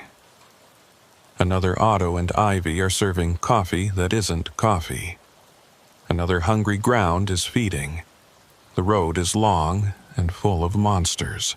But now, at least, some drivers know to watch for them. And sometimes, knowing is enough to keep you safe. Sometimes. The railroad spike sits in a glass case in Caleb's apartment now, a reminder and a warning. Next to it is a photo Sarah took of the empty lot after they'd completed the ceremony. If you look closely at the photo, in just the right light, you can see the outline of where the diner used to stand, like a scar on the earth. And sometimes, late at night when he can't sleep, Caleb swears he can still smell that diner smell on his clothes. Old grease and coffee and something else, something that smells like earth and hunger and things that should stay buried. But the ground sleeps. For now, the ground sleeps. And Caleb keeps driving, keeps watching, keeps warning others about the places where the road turns strange. Because that's what you do when you've seen behind the curtain of reality. You help others see it too, so they can avoid it. Or survive it if they can't. Jeremiah Talcott had been driving through the worst of Oklahoma's weather for 15 years, but he'd never seen a storm system like the one that rolled in that September evening. It started as a line of black clouds on the western horizon, moving faster than any natural weather should move, swallowing the sunset like a living thing. The radio had been crackling with emergency broadcasts for the past hour, each one more urgent than the last. Tornado watches had become warnings, and now they were telling everyone to seek immediate shelter. But Jeremiah was hauling a refrigerated load of medical supplies from Dallas to Kansas City, and the hospitals waiting for those supplies didn't care about weather warnings. Blood products, insulin, antibiotics, things that people would die without if they didn't arrive on time. His dispatcher had made it clear that this delivery couldn't be delayed, storm or no storm. The company would cover any damages to the truck, they said, but the load had to get through. He was on Highway 69, about 30 miles south of McAllister, when the first wall of rain hit. It wasn't gradual. One moment he could see the road, the next he was driving through a waterfall. His windshield wipers, even on their highest setting, were useless. He slowed to 20 miles per hour, then 15, then 10. The trailer behind him swayed dangerously in the crosswinds, and he could hear the refrigeration unit struggling to maintain temperature in the bizarre pressure changes. Lightning struck so close that his CB radio exploded in a shower of sparks. The cab filled with the smell of burning electronics and ozone. He pulled his hand back from the microphone just in time, feeling the hair on his arms standing straight up from the static charge. Without the CB, he was cut off from other truckers, from dispatch, from any warning about what was ahead. That's when he saw the lights through the rain, not the harsh white of modern streetlights, but the warm yellow glow of old-fashioned lamps. A town, though he didn't remember any town being on this stretch of highway. He'd driven this route dozens of times, always at night to avoid traffic, and this section was supposed to be nothing but ranch land and oil fields for 50 miles in any direction. But there it was, clear as day through the storm. A small cluster of buildings huddled against the weather, lights glowing in windows, and what looked like people moving on the streets despite the danger. A hand-painted sign by the road, barely visible through the rain, read, "Welcome to Temperance. Population 247, founded 1889. Jeremiah had never heard of Temperance, Oklahoma, and he prided himself on knowing every town, every stop, every speed trap along his regular routes. But right now he didn't care about the mystery. His truck was being pushed sideways by wind gusts that had to be approaching 100 miles per hour. He needed shelter before the whole rig was blown over. The exit ramp appeared suddenly in his headlights, as if it had materialized just for him. He took it, feeling the truck slide on the flooded asphalt but managing to keep control. The road into town was narrow, lined with trees that bent almost horizontal in the wind. Debris flew across his path. Branches, pieces of metal siding, what looked like an entire chicken coop tumbling end over end. The town's main street was surreal in its normalcy. Despite the apocalyptic weather, shops were open, lights on in every window. People stood under awnings and in doorways, watching his truck pass with expressions he couldn't quite read through the rain-blurred glass. Nobody was running for shelter. Nobody seemed panicked. They just stood there, watching, as if a massive truck arriving in the middle of the worst storm in decades was exactly what they'd been expecting. He found what looked like a truck stop at the edge of the small downtown area. Though calling it that was generous. It was really just a large gravel lot with a diesel pump that looked like it hadn't been updated since the 1970s. But it had something more valuable than modern amenities. A large metal building, probably an old machinery shed, with its doors standing open like an invitation. Jeremiah carefully maneuvered his rig into the building, having to fold in his mirrors to clear the doorway. The moment his trailer cleared the entrance, 2 men appeared and pushed the massive doors closed behind him. The sudden cessation of wind and rain was almost disorienting. He could still hear the storm, but it was muffled now, reduced to a distant roar. He sat in his cab for a moment, hands shaking from the adrenaline of the drive, before shutting down the engine. The refrigeration unit would run on its separate diesel tank for at least 12 hours, keeping the medical supplies at the proper temperature. He climbed down from the cab, his legs unsteady after the tension of fighting the storm. The 2 men who'd closed the doors were standing there waiting for him. Both looked to be in their 60s, wearing overalls and work shirts that belonged to another era. Their faces were weathered but alert, watching him with an intensity that made him uncomfortable. "Hell of a storm to be driving in," the taller one said. His voice had a strange quality to it, like he was speaking from the bottom of a well. "Lucky you found us." "I didn't know there was a town here," Jeremiah said, trying to keep his voice casual. "I've driven this route for years." The 2 men exchanged a look that was gone too quickly for Jeremiah to interpret. "Temperance has always been here," the shorter one said. "People just don't always see it. Takes the right conditions." Before Jeremiah could ask what that meant, a woman entered the building through a side door. She was probably 40, with graying hair pulled back in a severe bun, and wearing a sheriff's uniform that looked authentic except for details that were slightly wrong. The badge was the wrong shape for Oklahoma. The patches were from no department he recognized. "I'm Sheriff Boone Caffrey," she said, extending her hand. The name didn't match the person at all, and it took Jeremiah a moment to realize she was serious. A female sheriff named Boone in a town he'd never heard of. He shook her hand anyway, noting how cold her skin was despite the humid warmth of the night. "Jeremiah Talcott," he replied. "I'm just looking to wait out the storm. Soon as it passes, I'll be on my way." Sheriff Caffrey smiled, but it didn't reach her eyes. "Storm's not passing anytime soon.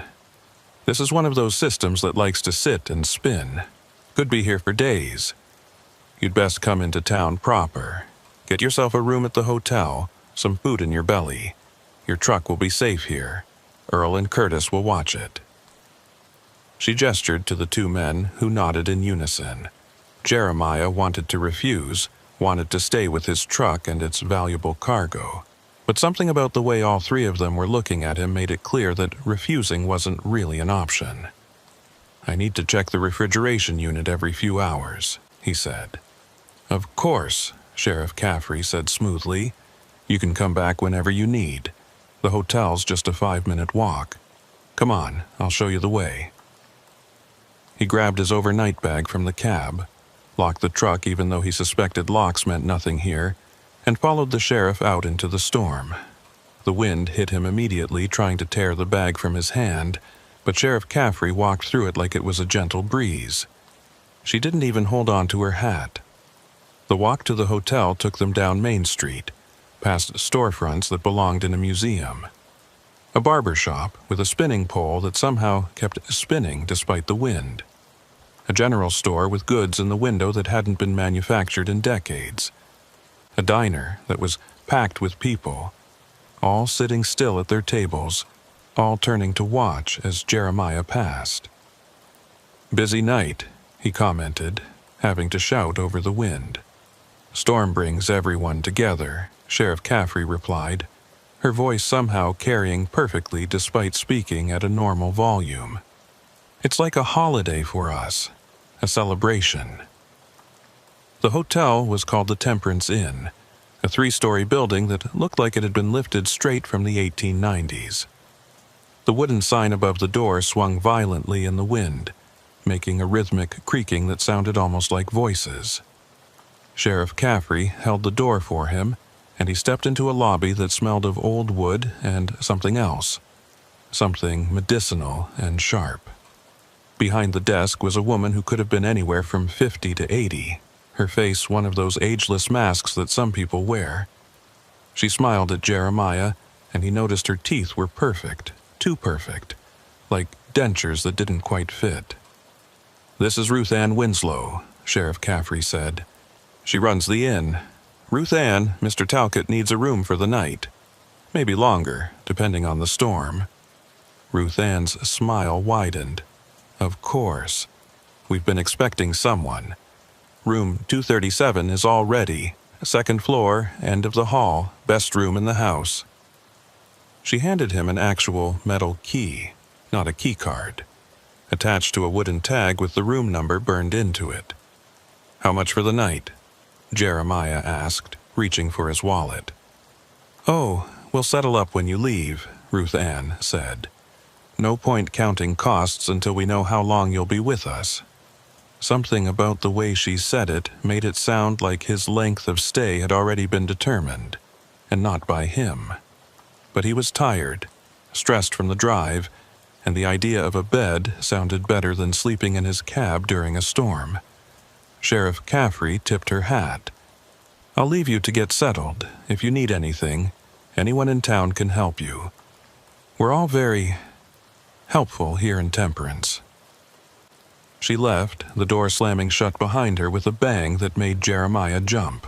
Ruth Ann was still watching him with that too-wide smile. "Dinner's served in the dining room until 9, she said. "Though, with a storm like this, we might keep the kitchen open later. Storms make people hungry." Jeremiah climbed the stairs to the second floor, each step creaking under his weight. The hallway was lit by ancient-looking light fixtures that flickered with every lightning strike. The carpet was a deep red that might have once been elegant, but now looked like dried blood in the uncertain light. Room 237 was at the end of the hall, just as Ruth Ann had said. The key turned smoothly in the lock, and the door opened into a room that was surprisingly large and well-appointed. A 4-poster bed dominated the space, with heavy curtains that could be drawn for privacy. A writing desk sat by the window, and through the glass he could see the storm raging, transforming the town into a watercolor painting of blurred lights and shadows. He set his bag on the bed and tried his cell phone. No signal, which wasn't surprising given the weather. The room had no phone, no television, no radio. The only modern convenience was electric lighting, and even that seemed uncertain, flickering with increasing frequency. A knock at the door made him jump. He opened it to find a young woman, maybe 20, with long dark hair and wearing what looked like a maid's uniform from a period film. She was holding a tray with a steaming pot of coffee and a plate of sandwiches. "Ruth Ann thought you might be hungry after your drive," she said, her voice barely above a whisper. "She said the storm makes travelers hungry." "Thanks," Jeremiah said, taking the tray. The girl turned to leave, then paused. "Don't go out during the feeding," she said quickly, so quietly he almost missed it. "The what?" But she was already hurrying down the hall, practically running. He called after her, but she disappeared down the stairs without looking back. Jeremiah closed the door and set the tray on the desk. The sandwiches looked normal enough. Ham and cheese, lettuce and tomato. The coffee smelled like coffee. But the girl's warning echoed in his mind. The feeding? What did that mean? He ate mechanically, more out of necessity than hunger, watching the storm through the window. The town below looked different from this vantage point. He could see patterns in the way people moved on the streets, despite the weather. They weren't random. They were gathering, forming groups, all moving in the same direction, toward the center of town. By 8:30, the movement had become a procession. Dozens of people, maybe the entire population of Temperance, walking through the storm with purpose. They carried lanterns that somehow stayed lit despite the wind and rain. From his window, Jeremiah could see them converging on what looked like a town square he hadn't noticed before, with some kind of structure in the center. He was debating whether to go downstairs and ask Ruth Ann what was happening when the lights went out. Not just in his room, the entire town went dark except for those bobbing lanterns. In the darkness, with only lightning to illuminate the scene, what he saw in the town square made his blood run cold. The structure in the center wasn't a monument or a gazebo. It was a massive metal framework, like a giant birdcage, and there was something inside it.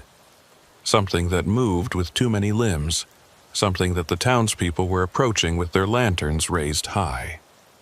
Then the lights came back on, and the square was empty. No crowd, no lanterns, no cage, just rain and wind and the normal chaos of a storm.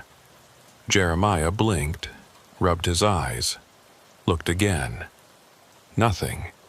It was as if he'd imagined the whole thing, but he knew he hadn't.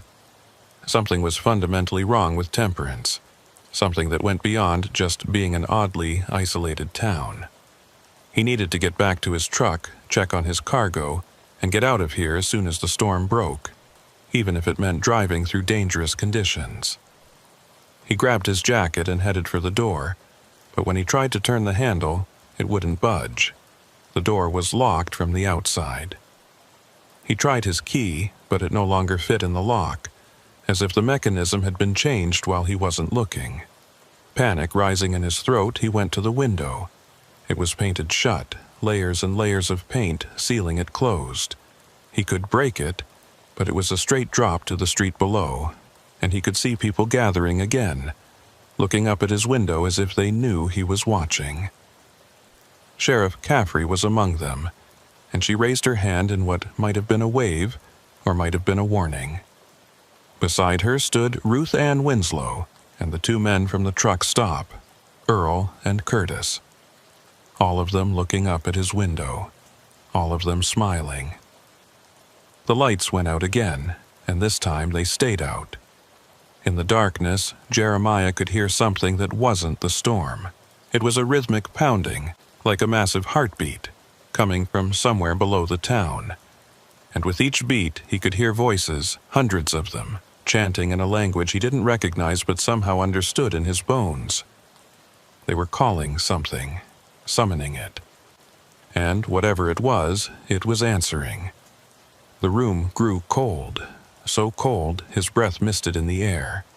Frost began forming on the inside of the window, creating patterns that looked almost like writing, like warnings in a language that predated words. And in those patterns, Jeremiah saw images. Other truckers, other travelers, others who had sought shelter in Temperance during storms. None of them had left. The pounding grew louder, and now he could feel it through the floor, through the walls, through his bones. The entire building was shaking. Not from the wind, but from something rising from beneath. Something that had been sleeping, waiting for the right conditions, waiting for the storm, waiting for the feeding. Jeremiah backed away from the window, looking for anything he could use as a weapon, anything that might help him escape. But the room that had seemed so normal just hours ago now felt like a trap that had been prepared specifically for him.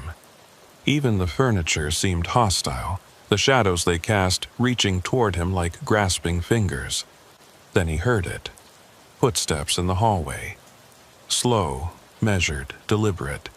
Not the footsteps of one person but many, all walking in perfect synchronization.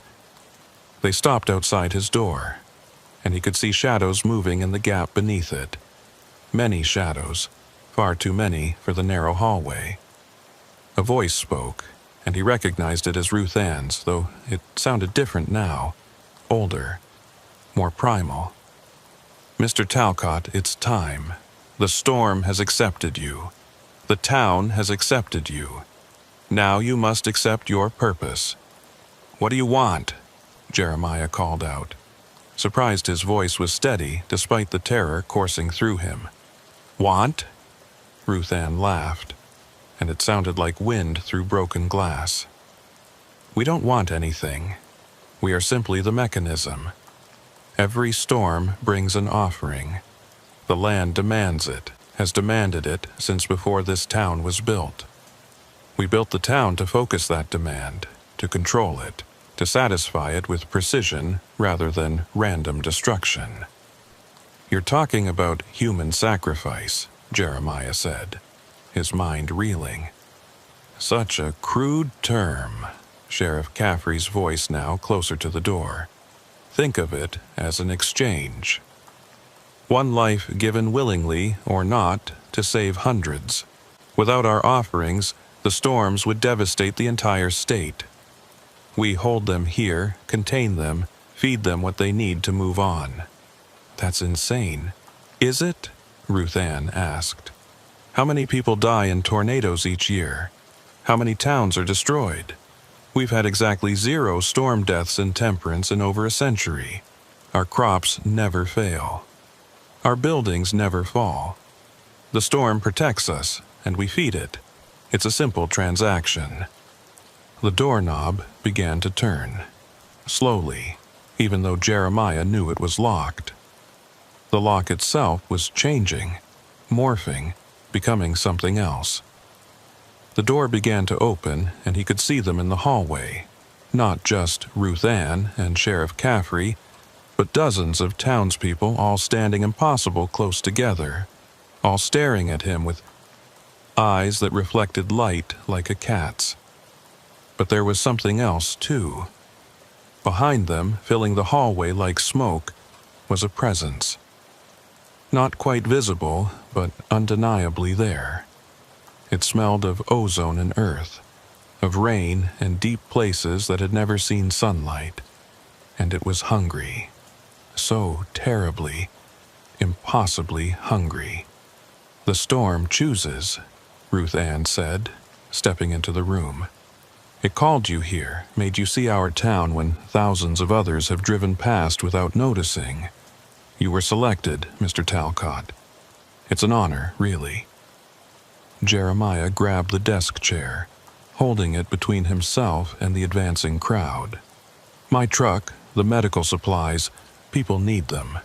Your truck will be found on the highway after the storm passes," Sheriff Caffrey said matter-of-factly. "Tragic accident. Driver lost in the tornado. The supplies will get through eventually. A small delay in exchange for hundreds of lives saved from future storms." They were in the room now, spreading out, cutting off any possible escape route. The presence behind them was growing stronger, more solid.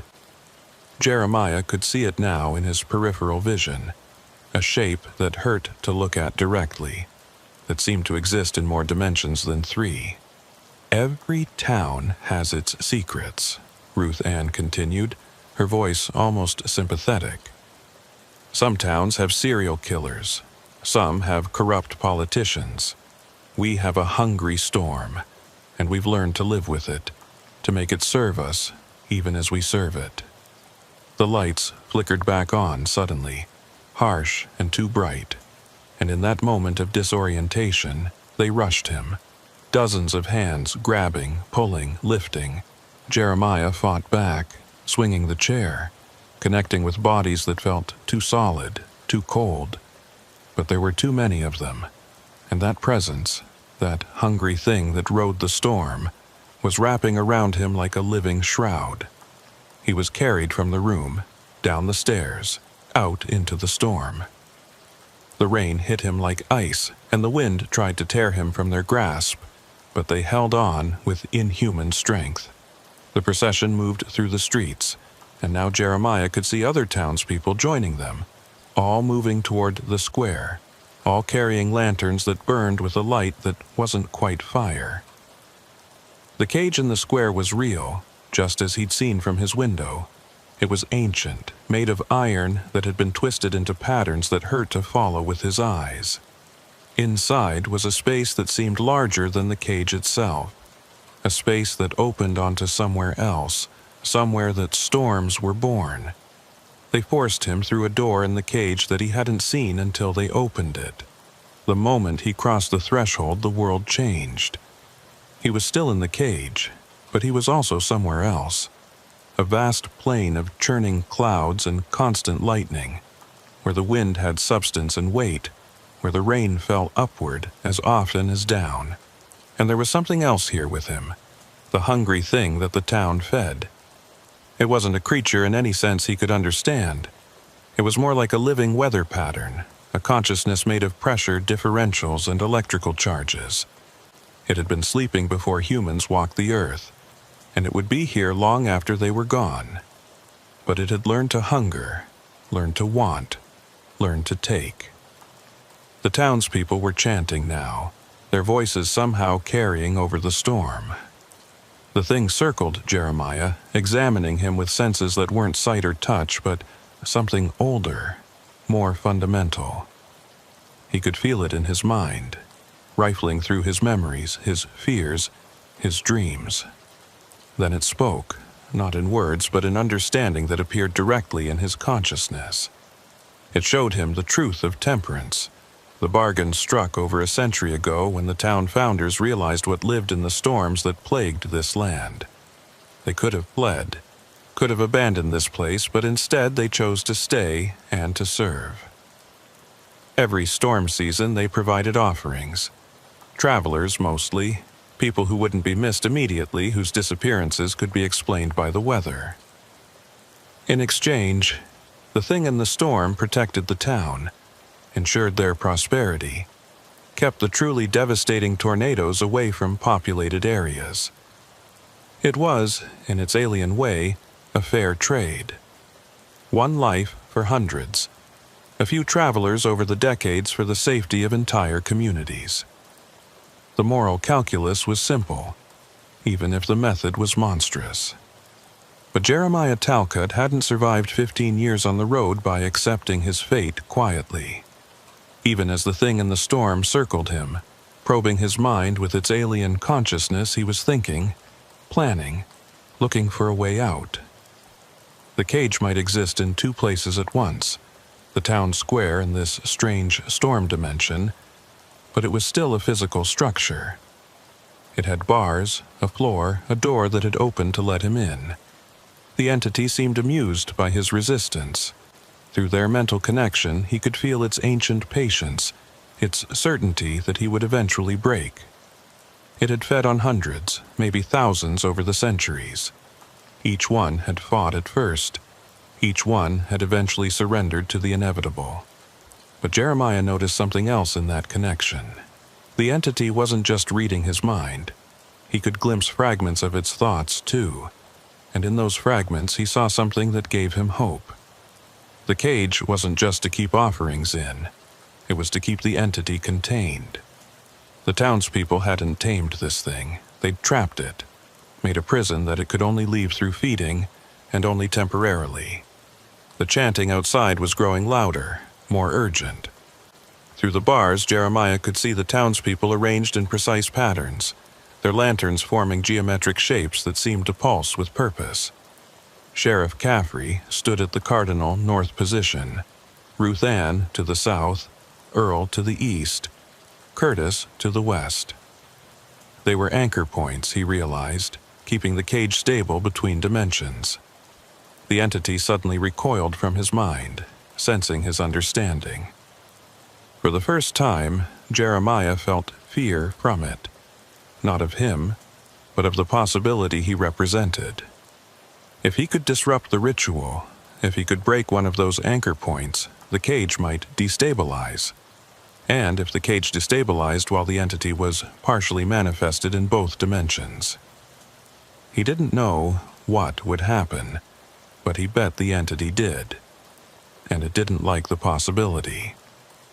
The thing rushed at him, no longer patient, no longer playing with its food.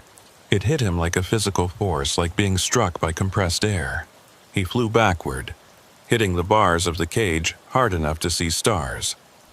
But the impact also showed him something.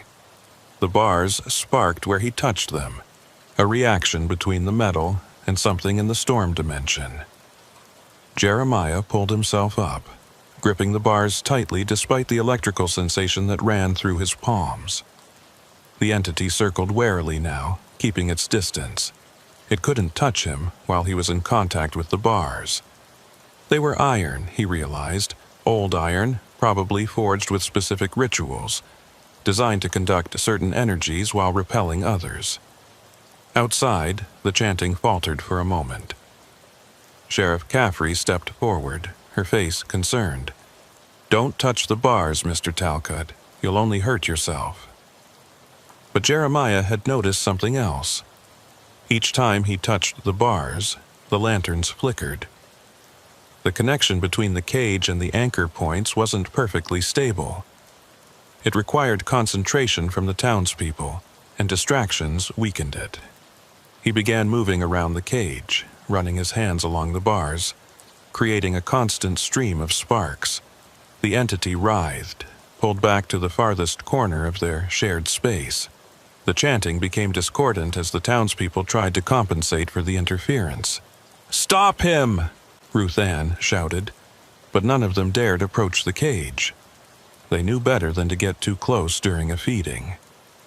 Jeremiah found what he was looking for, a weak point where two bars had been welded together, the joint imperfect after more than a century of use. He gripped it with both hands and pulled with all his strength.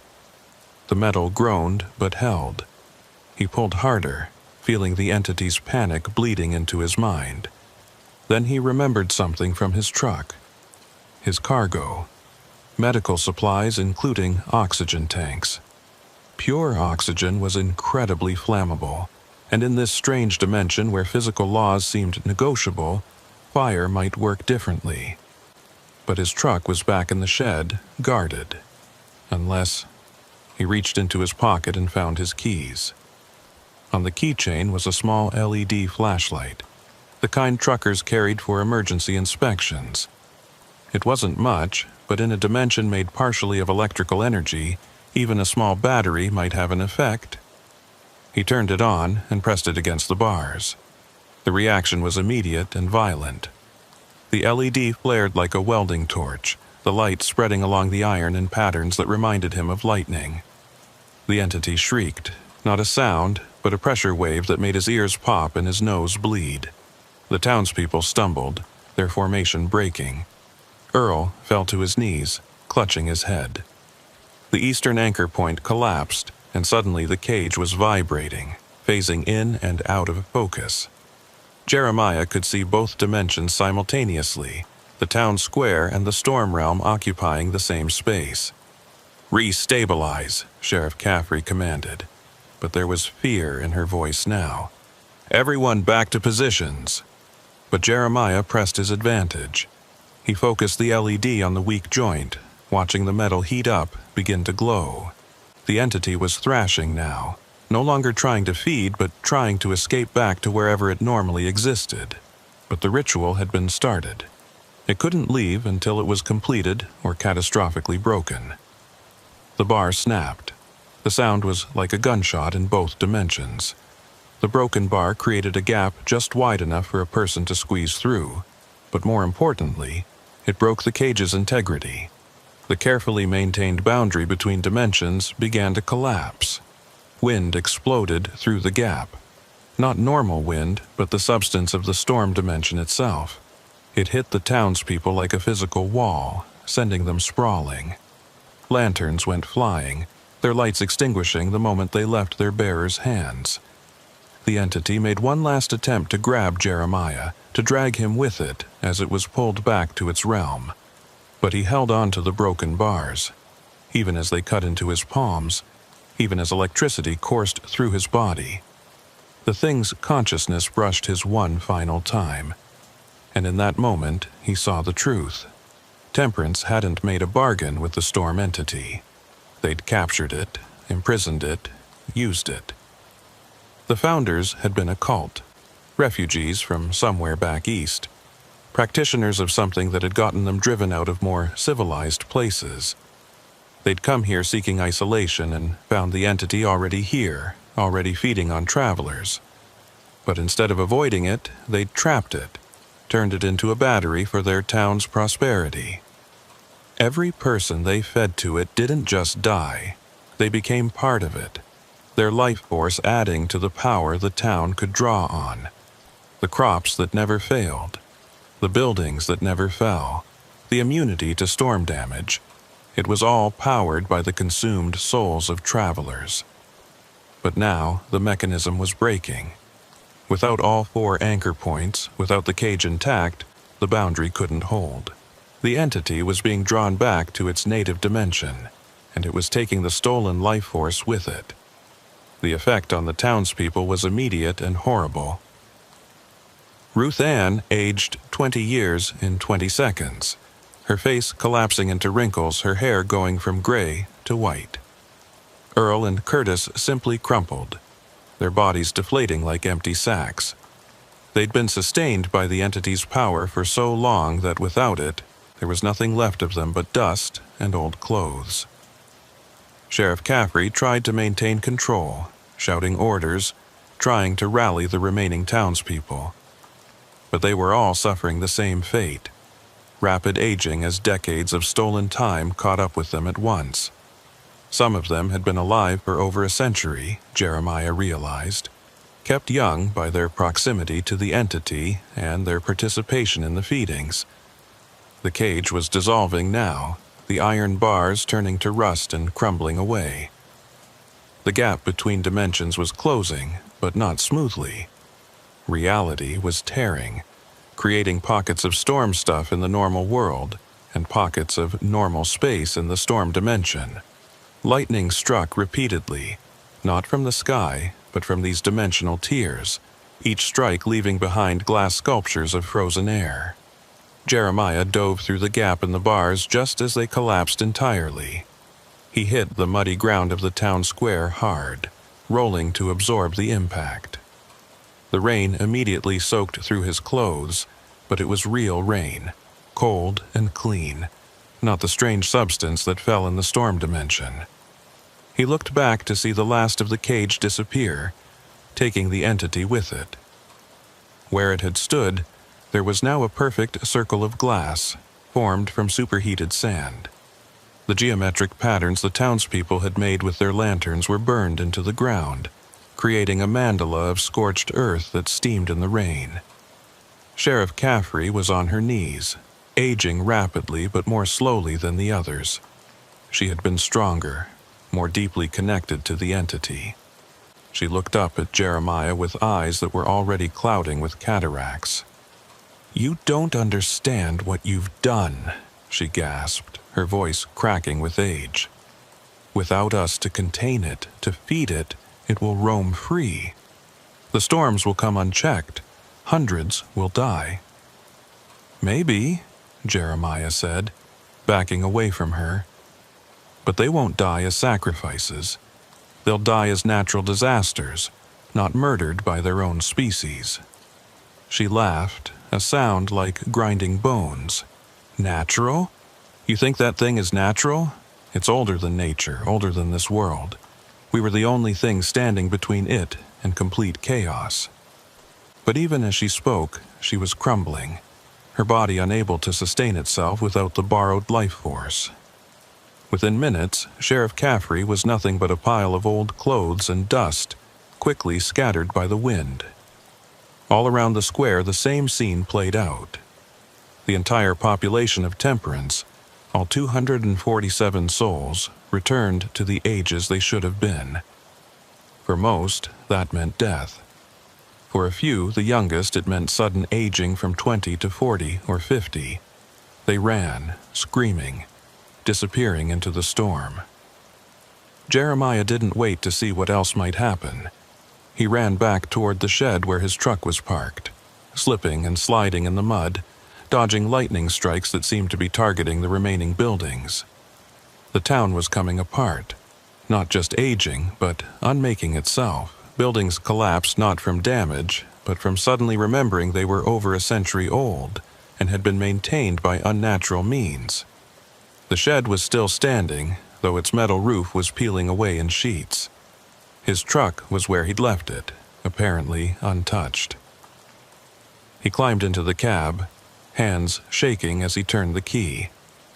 The engine roared to life, beautiful and normal and real.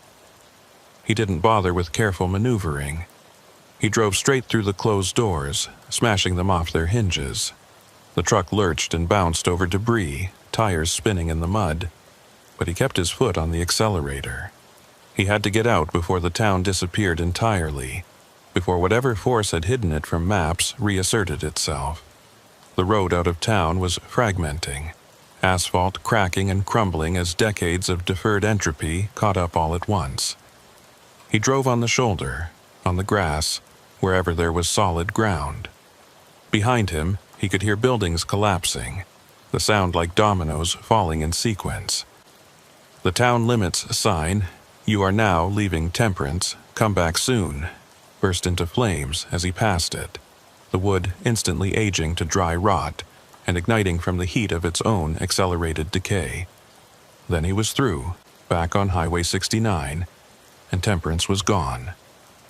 Not destroyed, not ruined, but gone. When he looked in his mirrors, there was nothing but empty field where the town had been. No ruins, no debris, no evidence it had ever existed except for the circular burn marks that would probably fade by morning. The storm was breaking up too, the unnatural organization dissipating now that its anchor was gone. It was just a normal severe thunderstorm now, dangerous but not malevolent. Jeremiah drove through it, his hands locked on the wheel, checking his mirrors obsessively for any sign of pursuit. 20 miles down the road, he pulled into a real truck stop, one with bright lights and other vehicles and a Denny's that existed on maps. He parked between two other rigs and sat there shaking for 10 minutes before he could bring himself to go inside. The normalcy of the place was almost overwhelming. Truckers drinking coffee, complaining about routes and weather and dispatch, waitresses who looked tired but human, food that smelled like food. He ordered coffee with hands that wouldn't stop trembling and tried to process what had happened. His phone, which had been dead in Temperance, suddenly came alive with messages. Dozens of them from dispatch, from his ex-wife, from the hospital waiting for the medical supplies. According to the timestamps, he'd been missing for 3 days, though he was sure he'd only been in Temperance for a few hours. He called dispatch first, making up a story about being trapped by flooding, about losing cell signal. They were angry but relieved. The supplies were critical, and they'd been about to report the truck stolen. He promised to drive straight through to Kansas City, no more stops. But first he sat in that bright, normal Denny's and opened his laptop. He searched for Temperance, Oklahoma, and found nothing current. But in historical archives he found references. A town founded in 1889 by a group of settlers from Pennsylvania. A town that had mysteriously disappeared during a storm in 1894. All residents vanished. No trace ever found. Except that wasn't quite true. There were reports, scattered over the decades, of people claiming to have driven through a town called Temperance during storms. The reports were dismissed as confusion, hallucination, mistakes. But Jeremiah knew better now. The town had been appearing and disappearing for over a century, manifesting during severe weather to feed its patron entity. He found other things too. Reports of lower-than-expected tornado casualties along that stretch of Highway 69.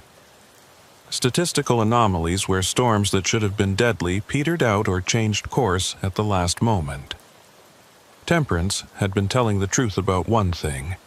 They had been protecting the area in their twisted way. But at what cost? How many travelers had been fed to that thing over the years? How many missing persons reports that were blamed on weather were actually victims of Temperance's hunger? Jeremiah closed his laptop and rubbed his eyes. He had deliveries to make, a job to keep, a life to pretend was normal. But he knew he'd never drive that stretch of highway again without remembering. Never see a storm approaching without wondering what might be riding inside it. He paid his check and went back to his truck. The medical supplies were still secure, still at the proper temperature. The refrigeration unit had run perfectly through everything. A miracle of normal engineering in a night of impossibilities. As he pulled back onto the highway, heading north toward Kansas City, he noticed something in his rearview mirror. Storm clouds were following him, maintaining a precise distance, never quite catching up but never falling behind. And in those clouds, when the lightning flashed just right, he could swear he saw a shape. The entity, free now, following the one who had released it. It didn't seem hostile. If anything, it seemed curious.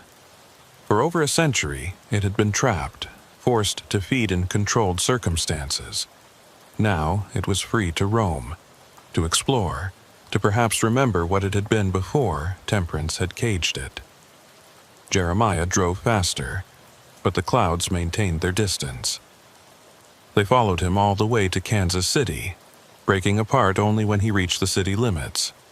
But sometimes, on dark nights when storms rolled in, he could feel something watching him. Not hunting, just watching. He'd freed it from Temperance, and it remembered. Whether that was a good thing or a bad thing, only time would tell. The medical supplies were delivered on time, saving lives as intended. Jeremiah went back to his roots, his normal life, his regular problems. But he started keeping a journal, documenting strange occurrences, impossible towns, things that shouldn't exist but did. Because Temperance had taught him something important. The roads were full of secrets, and not all of them were content to stay hidden. Some of them were hungry, some of them were patient, and some of them were waiting for the next storm, the next traveler, the next feeding. He never found out what happened to the survivors of Temperance, those few who had been young enough to survive the rapid aging. They vanished into the storm and the night, carrying with them the knowledge of what they'd done, what they'd been part of. Maybe they found other towns, other cults, other entities to serve. Or maybe they just tried to forget, to pretend they'd never spent decades feeding travelers to a storm thing older than memory. But Jeremiah couldn't forget. Every time he saw storm clouds gathering, every time he heard about a trucker going missing in bad weather, he wondered. Had he done the right thing by destroying Temperance? Had he saved lives or doomed them? The entity was free now, uncontrolled, unbound. What would it do with its freedom? 3 months passed before Jeremiah Talcott started to understand the true consequences of what he'd done in Temperance. He'd gone back to his roots, pretending everything was normal. But the storms that season were different. They were stronger, less predictable, and they seemed to follow patterns that meteorologists couldn't explain. The Weather Service kept revising their models, baffled by systems that behaved according to no known atmospheric principles. But Jeremiah knew. He could feel it every time a storm system developed, that familiar presence, that ancient consciousness he'd encountered in the cage. The entity was free, and it was learning how to exist in a world that had changed dramatically since it had last roamed uncontrolled. It was testing boundaries, exploring its capabilities, and sometimes Jeremiah could swear it was looking for something, or someone. He was hauling a load of construction equipment from Tulsa to Wichita when he got the call that changed everything. It was from a number he didn't recognize, but something made him answer it anyway. Maybe it was the timing, just as the first drops of rain hit his windshield, or maybe it was the feeling he'd had all day that something was about to happen. Mr. Talcott. The voice was young, female, scared. My name is Claire Morrison. I was from Temperance. Jeremiah nearly drove off the road. He corrected quickly, his heart pounding. You survived? Barely. I was 19 when you destroyed the town. The aging hit me hard, but not enough to kill me. I went from 19 to 43 in about 30 seconds. But I survived, and I've been looking for you ever since. Why? Jeremiah asked, though he was already pulling off at the next exit. Something in her voice told him this wasn't a revenge call. Because it's not over, the entity, we called it the hunger, it's not just free, it's growing, and there are others who want to recapture it, to rebuild what temperance was. They're gathering in a place called Remembrance, about 50 miles from where temperance used to be. Jeremiah parked in a gas station lot, rain now drumming steadily on his cab roof. Remembrance? I've never heard of it. You wouldn't have. It's not on any map, just like temperance wasn't. But it's older, deeper hidden. The survivors went there, the ones young enough to survive the aging, but they weren't the only ones there. Mr. Talcott, temperance wasn't unique. There are dozens of towns like it across the Midwest, all feeding different entities, all hidden from the normal world. The implications hit Jeremiah like a physical blow. If there were dozens of towns like Temperance, hundreds or thousands of people complicit in feeding travelers to otherworldly entities, then the scope of this horror was beyond anything he'd imagined. "Why are you telling me this?" he asked. "Because they blame you for releasing the hunger. They say you've upset a balance that took centuries to perfect, and they're planning something, a ritual to recapture not just the hunger but all the freed entities. A grand feeding that will require—" She paused, and he could hear her struggling with the words. "They need someone who's been touched by an entity but survived, someone who can act as a conduit between dimensions, someone like you." Jeremiah's scars began to ache, the ones on his palms from gripping the iron bars of the cage. They'd never fully healed, remaining sensitive to weather changes, especially storms. Now they burned like fresh wounds. "Where are you now?" he asked. "Oklahoma City. There's a diner off I-40, the Midnight Sun. I can meet you there in 2 hours." Jeremiah looked at his load, calculated delivery times, weighed responsibilities against threats. The construction equipment could wait. This couldn't. "I'll be there," he said. The drive to Oklahoma City was tense, the storm following him the entire way. Not just following. Hurting, he realized. The rain would lighten when he slowed down, intensify when he tried to speed up. The entity was guiding him, but toward what? Toward Claire and answers, or toward a trap? The Midnight Sun Diner was one of those 24-hour places that catered to truckers and insomniacs, bright and garish against the stormy night. Jeremiah parked and went inside, scanning the booths until he saw her. Claire Morrison looked exactly as she'd described, a 19-year-old aged instantly to 43. Her face had the peculiar quality of youth stretched over older bones, smooth in some places but deeply lined in others, as if the aging had been uneven, imperfect. She was nursing a cup of coffee with hands that shook slightly. When she saw him, her eyes widened with a mixture of relief and fear.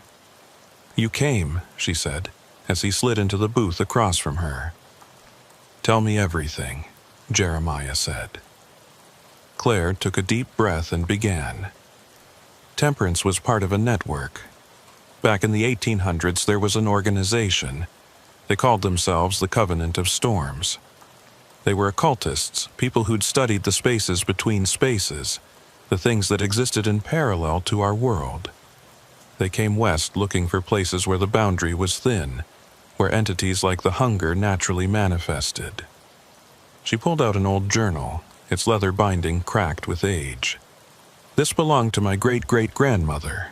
She was one of the original founders of Temperance.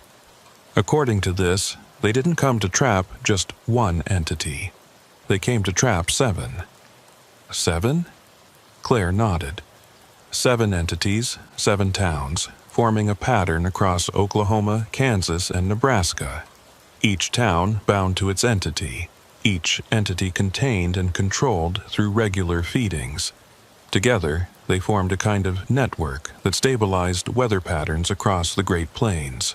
Without them, the storms would be worse," Jeremiah finished, remembering what Sheriff Caffrey had said. Not just worse. Catastrophic. The entities don't create storms, but they're drawn to them, feed on them, amplify them. Controlled, they could be directed, used to minimize damage. Uncontrolled. She gestured to the window where the rain was now falling horizontally, driven by winds that shouldn't exist in this area. So I didn't save anyone, Jeremiah said bitterly. I just traded controlled evil for chaotic evil. Maybe. Or maybe you gave us a chance to find a better way. Claire leaned forward.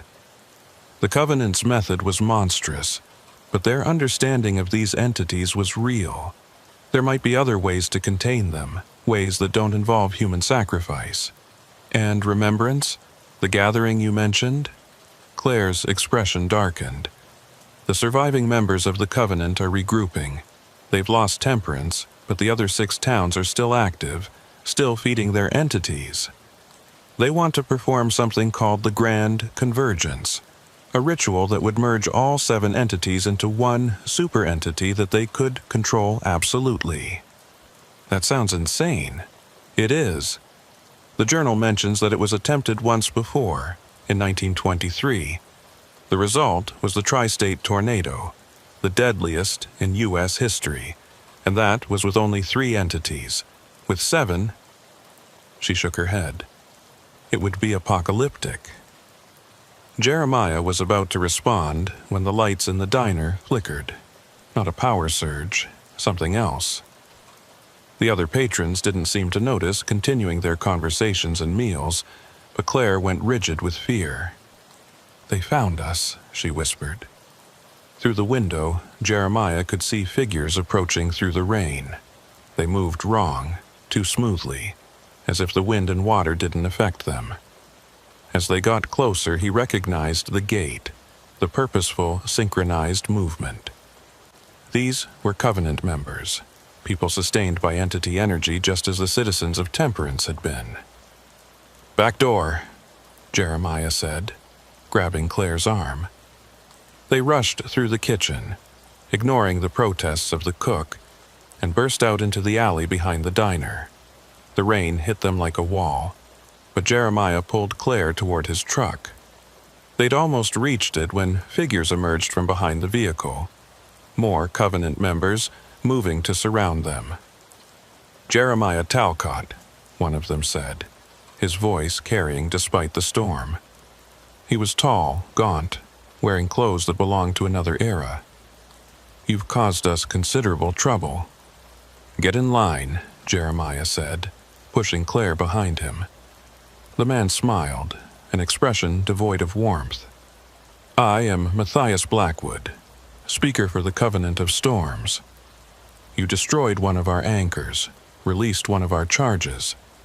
The balance we've maintained for over a century is breaking because of your ignorance." "Your balance was built on murder," Jeremiah said. "Our balance saved thousands of lives," Matthias countered. "Every person fed to the entities prevented dozens of storm deaths. We are gardeners, Mr. Talcott, pruning a few branches to save the tree." "Pretty speech," Claire said from behind Jeremiah.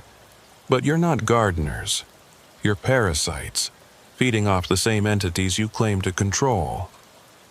Matthias's expression hardened. "And you, Claire Morrison, are a traitor to your heritage.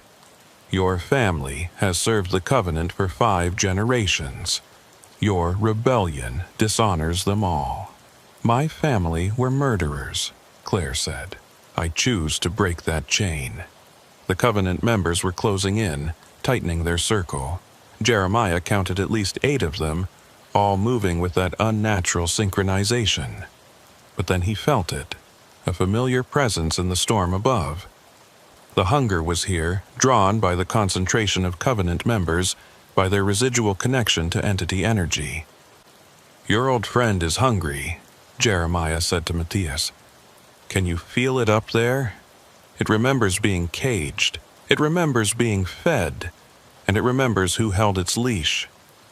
For the first time, uncertainty flickered across Matthias's face. He looked up at the storm clouds, which were beginning to rotate directly overhead. Impossible. Without the cage, without the anchors, it can't manifest physically. Want to bet? Jeremiah raised his scarred hands, and the marks on his palms flared with heat. The entity recognized him, the one who'd freed it, and responded. Lightning struck the alley, not randomly but with purpose, forming a barrier between Jeremiah and the Covenant members. The concrete where it hit turned to glass, creating a wall of fulgurite. The Covenant members stumbled back, their synchronized movement breaking. "Run!" Jeremiah shouted to Claire.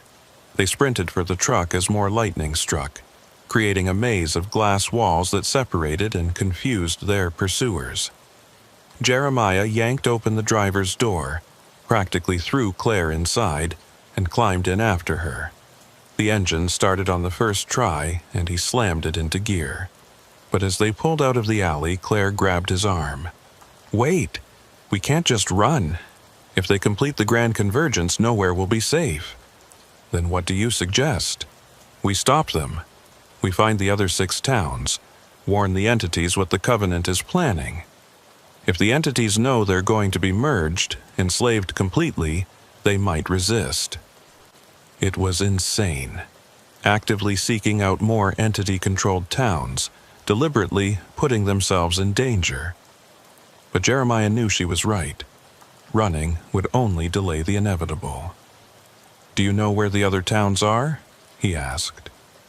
Claire pulled out the journal again, flipping to a hand-drawn map. "Not precisely, but I know the general areas. They're arranged in a specific pattern. A heptagram, a 7-pointed star. Temperance was the eastern point. The others are penance in Nebraska, abstinence in northern Kansas, reverence in southern Kansas, penitence in western Oklahoma, silence in the Texas Panhandle, and providence in central Oklahoma. All virtue names," Jeremiah noted. The Covenant wasn't subtle. They didn't need to be. Who would believe it? Claire traced the pattern on the map. "If we can disrupt even one more town, break another point of the star, the Grand Convergence becomes impossible." Jeremiah thought about it as he drove, the storm still following overhead. 7 towns, 6 still active. Hundreds of people complicit in systematic murder.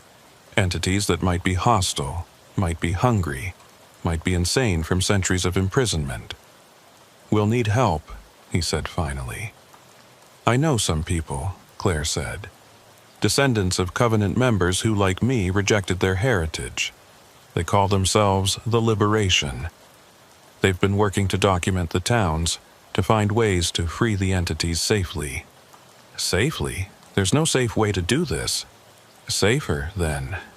Ways that don't result in the complete destruction we saw with Temperance." They drove through the night, the storm keeping pace, discussing plans and possibilities. Claire made calls on a satellite phone, speaking in coded language to contacts across 3 states. By dawn, they had a meeting place, an abandoned rest stop on Route 166, halfway between Penitence and Reverence. The rest stop had been closed for years, its buildings graffitied and partially collapsed. But when they arrived, there were already 4 vehicles there. 2 pickups, an SUV, and surprisingly, another 18-wheeler. The people who emerged were an eclectic mix. An elderly Native American man who introduced himself as Joseph Crow Feather, saying his people had fought the Covenant for generations. A young couple, historians from the University of Kansas who'd stumbled onto the truth while researching disappearances. A former sheriff from Nebraska who'd lost his son to penance 20 years ago. And the other trucker, a woman named Diane Holbrook, who'd had her own encounter with one of the towns. "So," Joseph said once they'd gathered in the ruins of the rest stop's main building, "Claire tells us you're the one who broke Temperance." "I am," Jeremiah confirmed. Joseph studied him with eyes that seemed to see more than just the physical. "The spirits are restless because of what you did. but sometimes restlessness is necessary for change. The question is, Diane said, how do we stop the Covenant without unleashing 6 more uncontrolled entities? Claire spread the journal on a broken picnic table. According to my great-great-grandmother's writings, the entities aren't naturally hostile to humans. They're curious about us, drawn to our emotional energy, especially the intense emotions generated by storms. Fear, awe, desperation. The Covenant trapped them and forced them to feed on death, but that wasn't their original nature. You're saying we could communicate with them? The historian, who'd introduced himself as Marcus Fielding, asked. Jeremiah did, Claire pointed out. When he was in the cage with the hunger, there was a mental connection. Brief, but real. All eyes turned to Jeremiah. He thought about those moments in the cage, the alien presence in his mind, the overwhelming hunger, but also something else. Loneliness, confusion, rage at being imprisoned. It wasn't communication exactly, he said slowly. More like emotional resonance. I could feel what it felt, and for a moment I think it could feel what I felt. That might be enough, Joseph said. In my people's traditions, we speak of spirit walking, of meeting entities from other realms and spaces between. If we could create such a space, a neutral ground, the Covenant would never allow it. The former sheriff, Bill Hutchinson, said grimly. They've got too much invested in the current system. Then we don't ask permission, Diane said. We take action, force their hand. They spent hours planning, pooling their knowledge. Joseph knew rituals that could create temporary dimensional spaces. Marcus and his wife Sarah had mapped storm patterns that might indicate entity activity. Bill had law enforcement contacts who could provide cover stories. Diane had connections in the trucking community who could help with transportation and logistics. But it was Claire who proposed the most dangerous part of the plan. We need someone to enter one of the active towns, make contact with its entity while it's still caged. Someone who has already been touched by entity energy, who might survive the connection. Everyone looked at Jeremiah again. I had a feeling you were going to say that, he said. It doesn't have to be you, Claire said quickly. I was aged by entity energy. I could... No, Jeremiah interrupted. I broke temperance. If there's a price to pay for that, I should be the one to pay it. They decided on reverence as their target. It was the closest, and according to Sarah's research, it had the lowest population of the remaining towns, only 89 people. It was also the newest, established in 1931 after some kind of schism in the Covenant. Newer means potentially weaker bindings, Joseph explained. The rituals might not be as deeply rooted. They would approach during the next major storm system, which meteorologists were predicting for 3 days hence. It would provide cover and activate the entity, making contact more likely. Joseph would create a buffer zone, a dimensional pocket where Jeremiah could meet the entity without being immediately consumed. The others would create distractions, draw the Covenant's attention. And if it goes wrong? Bill asked. Then we fall back to Claire's original plan, Diane said. We break the towns one by one, release the entities, and hope the chaos is less destructive than what the Covenant is planning. They dispersed to gather supplies and prepare. Jeremiah and Claire drove to a motel 50 miles away, far enough to avoid Covenant detection but close enough to reach reverence when the time came. You don't have to do this, Claire said as they checked in. You've already done more than anyone could expect. I started this, Jeremiah replied. I should see it through. That night he dreamed of storms. Not ordinary storms, but living things, conscious and curious, exploring a world they'd been kept from for over a century. In the dream, the hunger spoke to him, not in words but in images and sensations. It showed him its home dimension, a place of constant change and raw emotion, where thought and weather were the same thing. It showed him how the Covenant had trapped it, using rituals that were part science, part magic, all abomination. Iron cages inscribed with binding symbols, anchored by human sacrifice, powered by stolen life force. The entities hadn't wanted to kill, but the cages had twisted them, made them hungry for the only food they were given: human death. And it showed him something else, something that made him wake gasping. The Grand Convergence wouldn't just merge the entities, it would open a permanent gateway between dimensions, allowing the Covenant to draw unlimited power from the entity realm. They would become gods of weather, able to create or destroy storms at will, holding the entire world hostage to their whims. "We have to stop them," he said to Claire, who'd woken at his distress. "We will," she promised, "whatever it takes." The next 3 days passed in a blur of preparation. Joseph taught Jeremiah meditation techniques to protect his mind during entity contact. Marcus and Sarah refined their maps, identifying the exact location of Reverence, hidden in plain sight off Highway 183, appearing only during storms. Bill coordinated with sympathetic contacts, ensuring local law enforcement would be mysteriously busy elsewhere when they made their move. Diane organized backup transportation in case they needed to evacuate quickly. On the third night, the storm system arrived as predicted.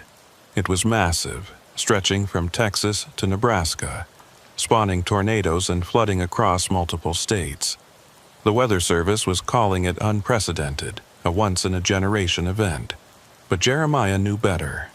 This was the Covenant's doing, preparation for their grand convergence. They met at a crossroads 5 miles from where Reverence should appear. The storm was already raging, rain coming down in sheets, wind bending trees nearly horizontal.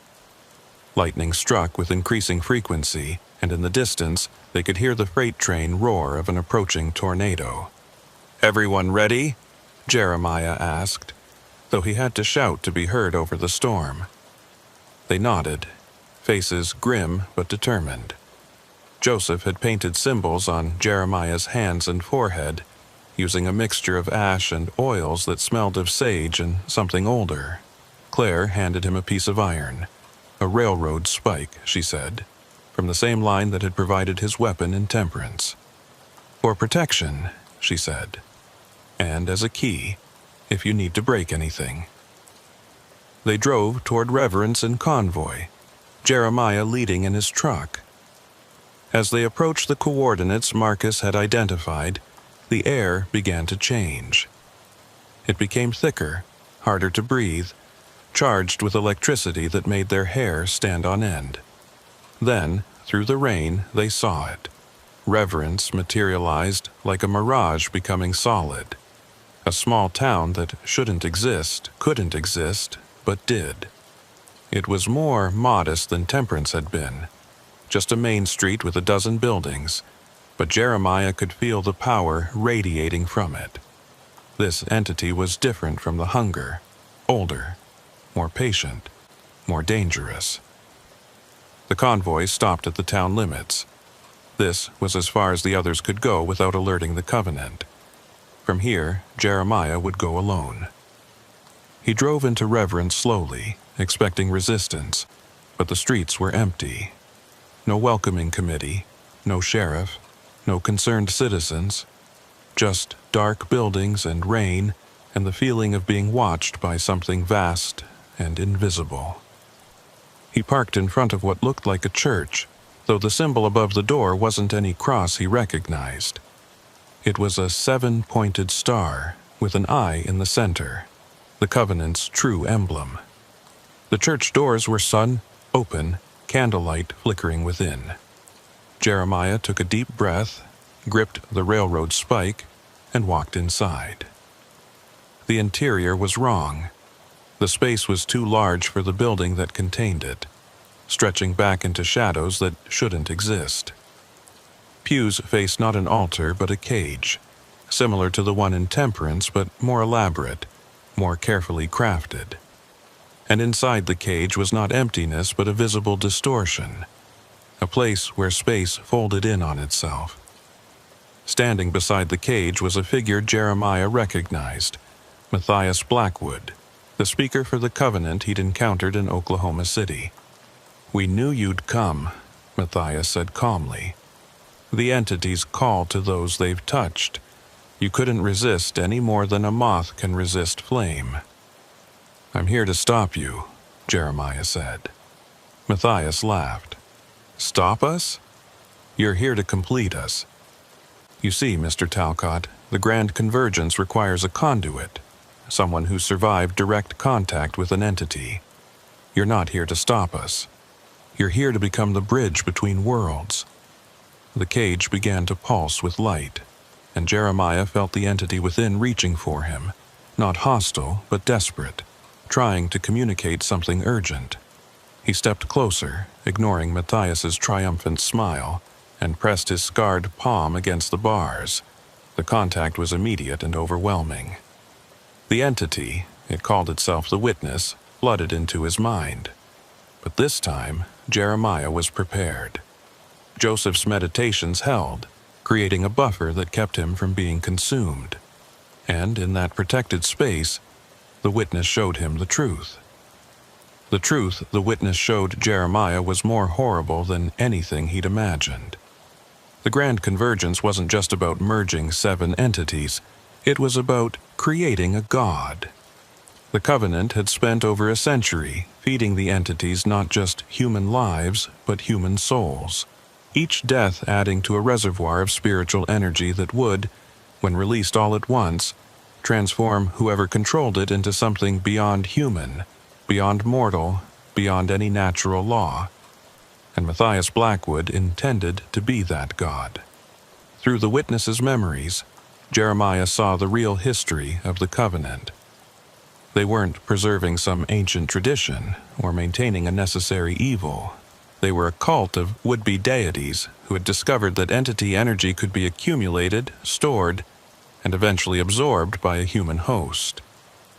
But it required massive amounts of death, centuries of feeding, and a perfect ritual performed at the exact moment when all 7 entities were aligned. That moment was tonight. "You're beginning to understand," Matthias said, watching Jeremiah's face. "The beauty of it is that you don't have a choice. The entity has already marked you. Your scarred hands are conductors. When we begin the ritual, you'll draw all 7 entities here, whether you want to or not." Jeremiah tried to pull his hand away from the cage, but it was stuck. The scars on his palm fused to the iron bars. The Witness was still pouring information into his mind, showing him the locations of the other towns, the positions of other Covenant members, the complex mathematics of the convergence ritual. It was trying to help him, he realized, trying to give him the knowledge he'd need to stop this, but it was also showing him something else. The other entities were already being moved. The Covenant had teams at each town, preparing to transport the cages here to Reverence. Within hours, all 7 entities would be in one place for the first time since their capture. "Why tell me this?" Jeremiah asked Matthias, still struggling to free his hand. "Why reveal your plan?" "Because I want you to understand the magnitude of what you're part of," Matthias replied. "You destroyed temperance out of misguided morality, thinking you were saving lives. But you were just playing your part in a larger design. The hunger had to be freed first, you see. It's the youngest and strongest of the 7. Free, it would draw the others, make them restless, make them easier to control when reunited." Jeremiah felt sick. He'd been manipulated from the beginning. His destruction of temperance hadn't been a victory. It had been part of Matthias's plan. "You're lying," he said. But even as he said it, he could feel through the Witness that it was true.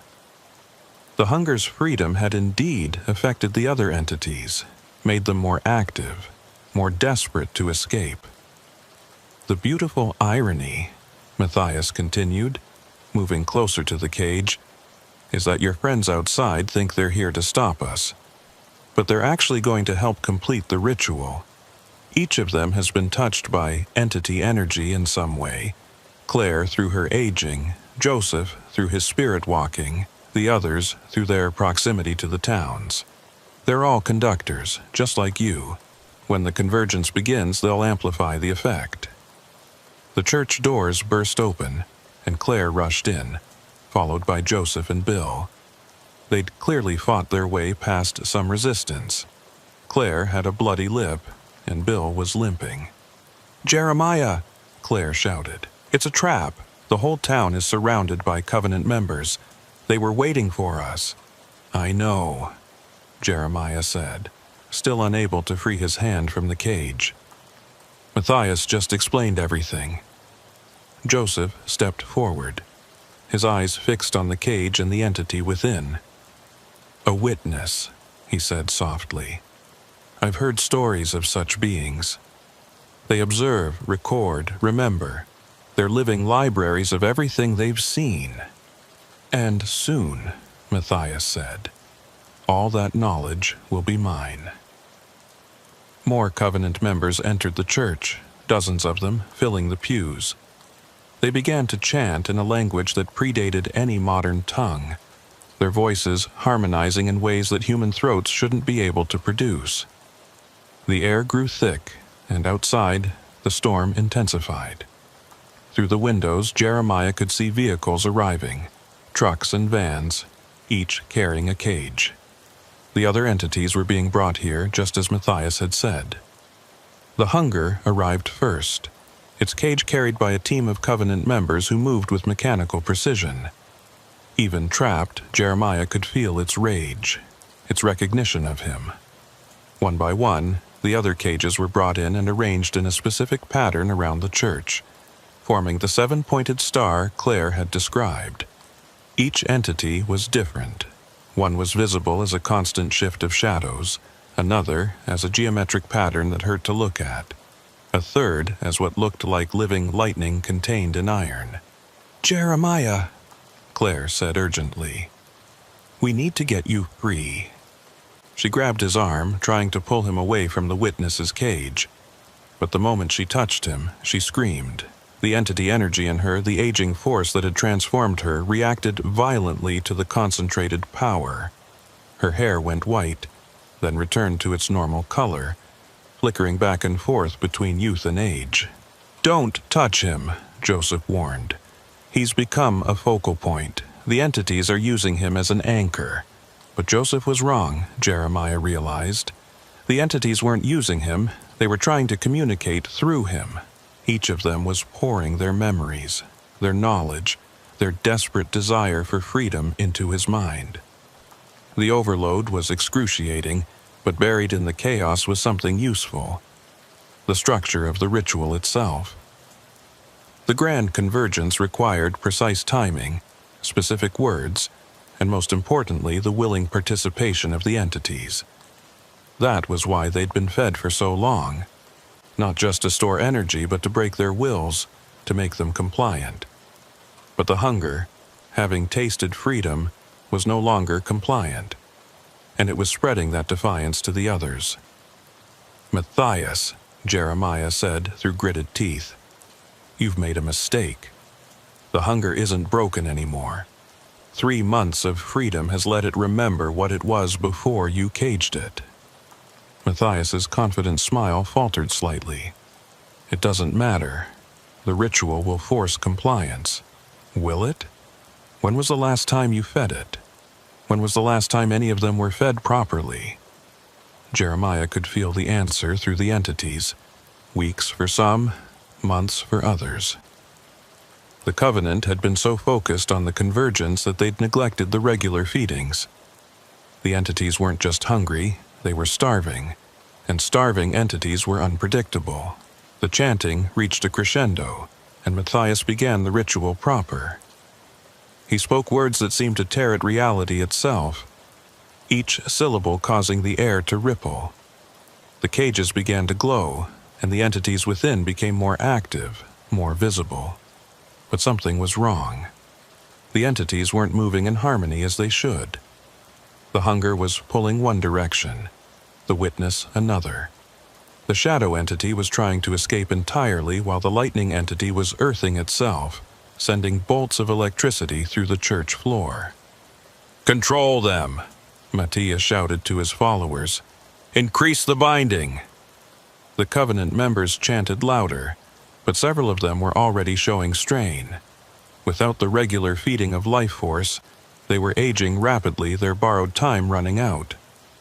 One elderly man simply crumbled to dust mid-chant, his voice cutting off abruptly.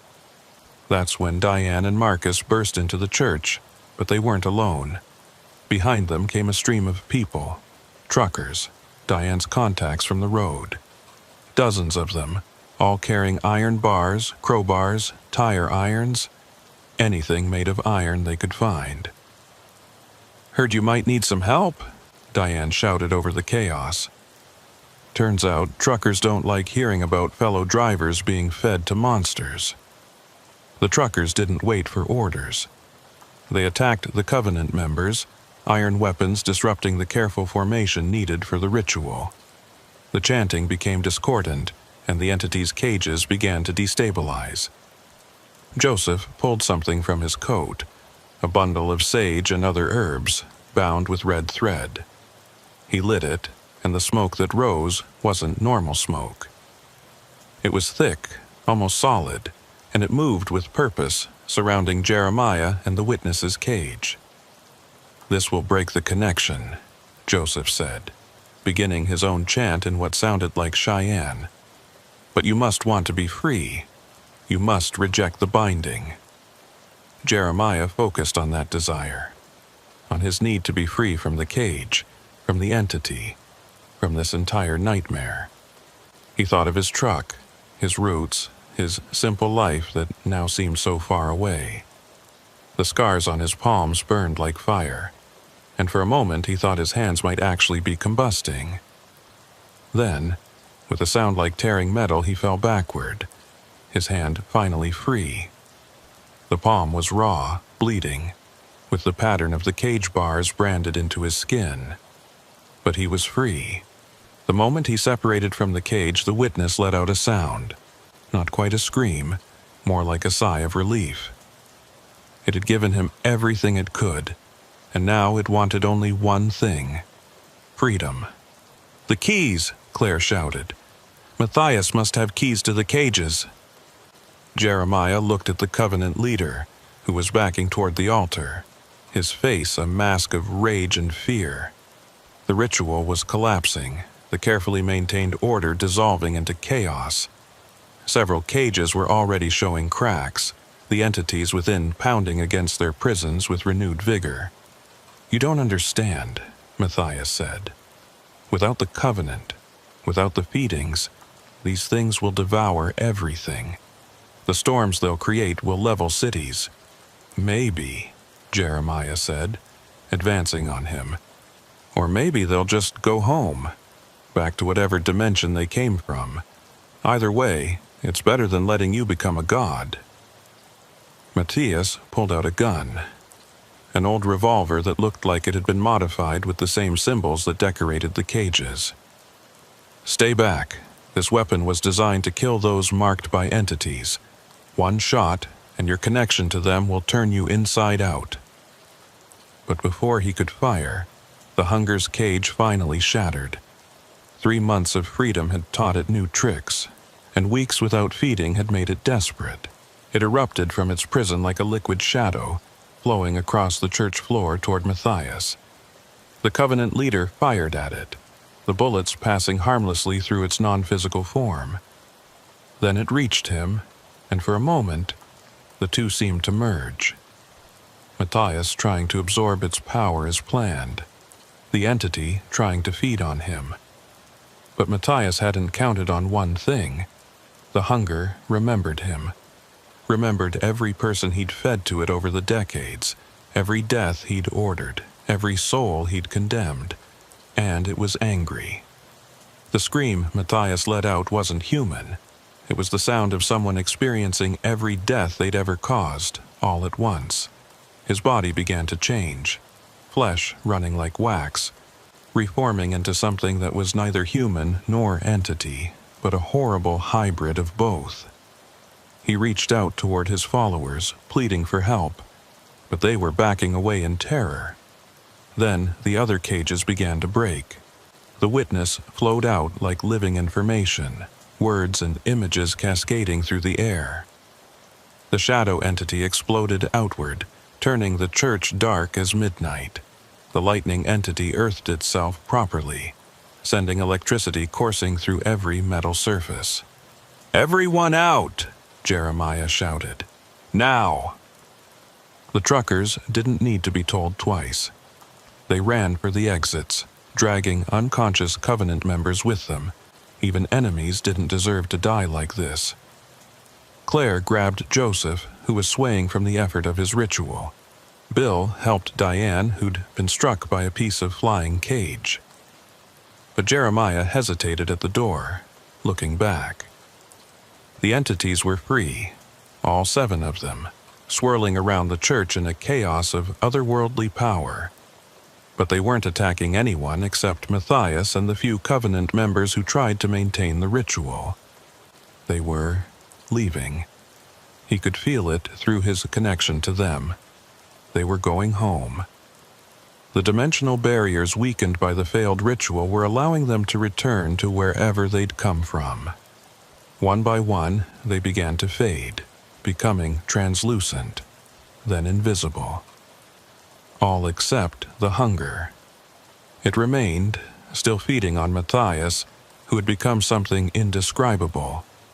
A constantly shifting mass of flesh and shadow and regret. But as Jeremiah watched, the hunger turned toward him, and for a moment their minds touched again.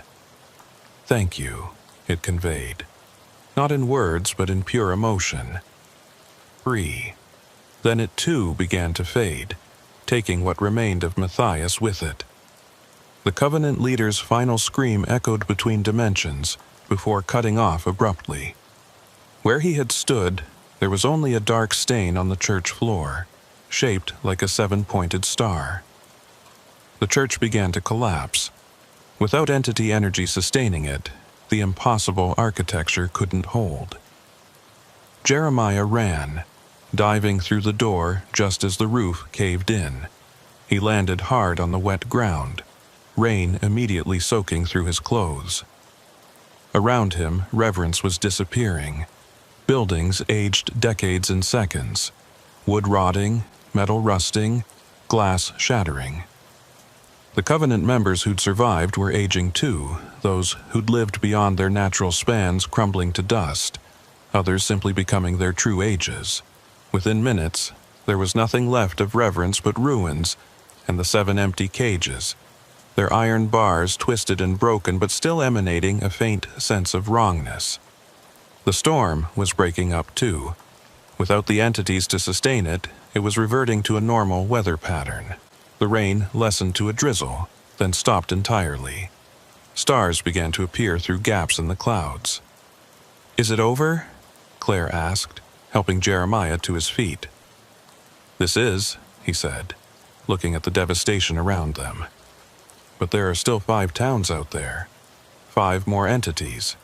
5 more groups of Covenant members." "Actually," Marcus said, consulting his phone, "I'm getting reports from our contacts. All 6 remaining towns are experiencing similar collapses. It seems the failed ritual created a resonance. When the entities here broke free, it triggered a chain reaction." Joseph nodded slowly. The 7-pointed star was meant to bind them together. When it broke, they all felt it. "They're all going home." Diane laughed, a sound of relief and exhaustion. "So we won? It's actually over?" "The Covenant of Storms is finished," Joseph said. "But the storms themselves will continue. Without the entities to control them, weather patterns will be chaotic for years, maybe decades. Better chaotic than controlled by would-be gods," Bill said grimly. They stood there in the ruins of reverence. A motley group of truckers, historians, mystics, and survivors, watching the last traces of the town blow away in the wind. The other truckers were already heading back to their rigs, ready to return to their roots, their normal lives. Most of them would probably convince themselves this had all been a hallucination, a shared delusion brought on by the storm. But Jeremiah knew better. His scarred hands would never let him forget. Neither would Claire, whose aging had finally stabilized. She looked about 30 now, split difference between her true age and what the entity energy had done to her. "What will you do now?" she asked him as they walked back to his truck. "Keep driving," he said. "Keep watching. The Covenant might be gone, but they weren't the only ones who knew about entities. There might be others, other groups with different methods, different goals." "The Liberation will keep monitoring," Claire said. "We'll build a proper network, share information, make sure nothing like this happens again. And if it does," she smiled grimly, "then we'll stop it. We know it can be done now. The entities can be fought. The cults can be defeated. It won't be easy, but it's possible." Jeremiah climbed into his truck, the familiar seat and controls a comfort after the chaos. The refrigeration unit was still running, his cargo of construction equipment still secure. To anyone checking the logs, he'd simply been delayed by weather. Just another trucker waiting out a storm. But as he pulled onto the highway, heading north toward his original destination, he could feel the difference in the air. The entities were gone, but their absence left a void. Nature was rushing to fill it, and the result would be unpredictable. More storms, certainly. Stronger ones, probably. But natural storms, following natural patterns, without the hungry consciousness behind them. His phone rang. Dispatch, furious about the delay, demanding explanations. He gave them the weather excuse, promised to make up time, all the while thinking about what he'd learned. The highway system wasn't just roads connecting cities. It was a network of ley lines, paths of power that entities could travel, that cults could exploit, that truckers navigated every day without knowing the danger. He'd stumbled into this world by accident, but now he was part of it. 3 weeks later, he got a package at his apartment in Wichita. No return address, but he recognized Claire's handwriting. Inside was a new GPS unit, modified with the Liberation software. It showed not just roads and exits, but danger zones, historical incident sites, and current threat levels. A note was attached. For the road ahead, stay safe, stay alert, and remember you're not alone out there. The Liberation is watching too. See. He installed it in his truck the next day. His first run with it was enlightening. So many marked locations. So many places where reality had worn thin. But also safe zones. Truck stops and diners that the Liberation had verified as normal. Truly safe places to rest.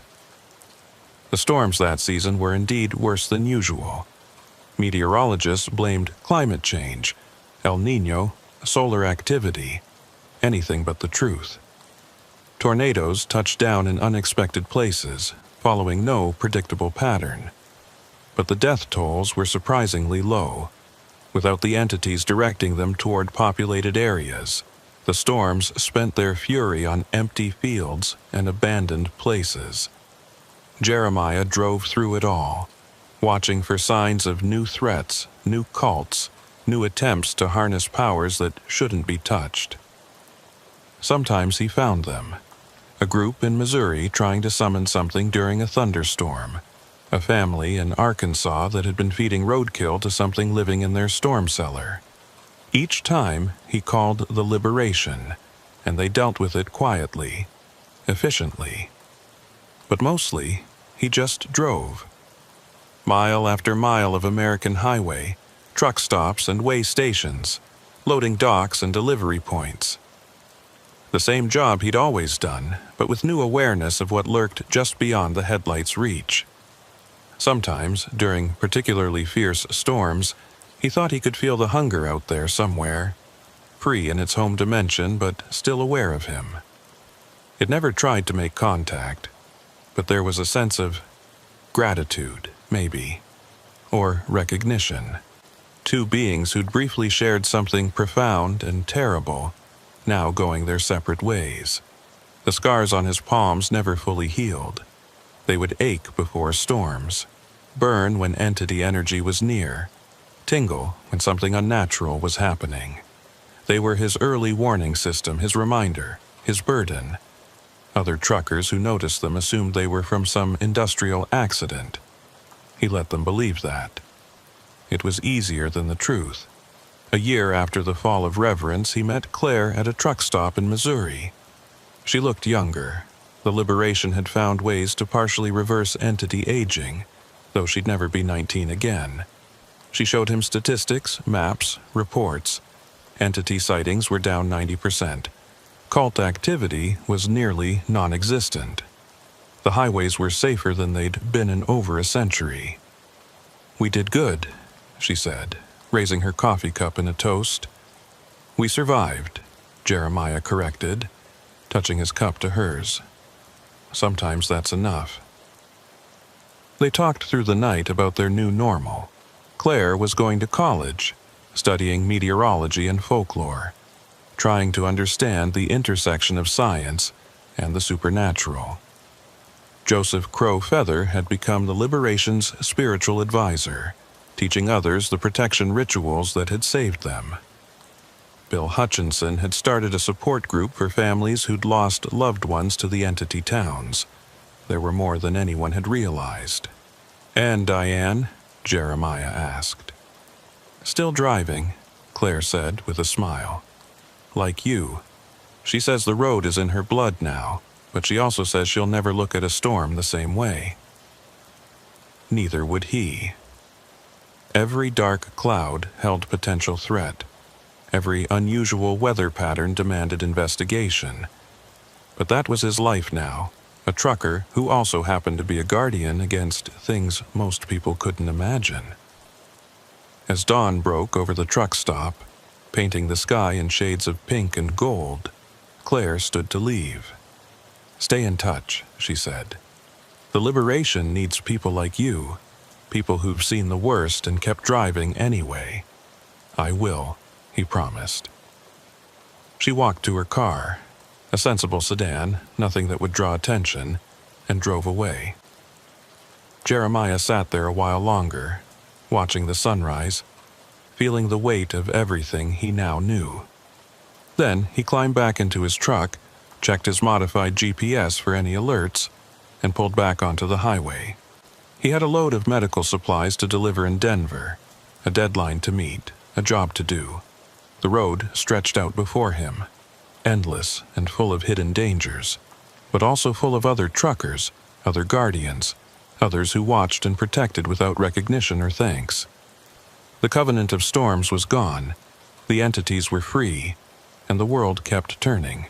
Sometimes, late at night on empty highways, he'd think about Matthias Blackwood's final moments, experiencing every death he'd caused. It was justice of a sort, though Jeremiah took no satisfaction in it.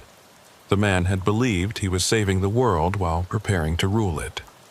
How many others were out there with similar delusions, similar plans? But that was a worry for another day. Right now, he had miles to cover, a delivery to make, a life to live. The storm season would come again, as it always did. But this time it would be natural storms against human preparation, not supernatural hunger against human sacrifice. His CB radio crackled to life. Another trucker warning about a speed trap ahead. Jeremiah smiled and picked up the handset to thank them. This was his world, his community, his purpose. He was a trucker who'd stumbled into cosmic horror and survived, who'd freed entities older than civilization and lived to tell about it, who'd helped destroy a century-old cult and prevented an apocalypse. But mostly, he was just a trucker, driving through the American heartland, watching for storms and keeping the supply chain moving. It wasn't heroic, usually wasn't even interesting, But it was honest work, and after everything he'd seen, honest work felt like a blessing. The highway hummed beneath his wheels, the engine rumbled its familiar song, and Jeremiah Talcott drove on through the morning light, scarred hands steady on the wheel, eyes always watching the horizon for the next storm. Because storms always came. That was the nature of the world. The only question was whether humanity would face them as natural disasters or as something worse. Thanks to him, to Claire, to all the others who'd stood against the covenant, that question had been answered. For now. The modified GPS beeped softly, a low-level alert about unusual weather patterns in Nebraska. Not emergency level, just something to monitor. Jeremiah noted it mentally, already planning to route that way after his Denver delivery. Just to check. Just to be sure. Because that's what Guardians did. They watched, they waited, and when necessary, they acted. Not for glory or recognition, but because someone had to. And sometimes that someone was just a trucker with scarred hands and too much knowledge about what really moved through the storms. The road went on, and so did he.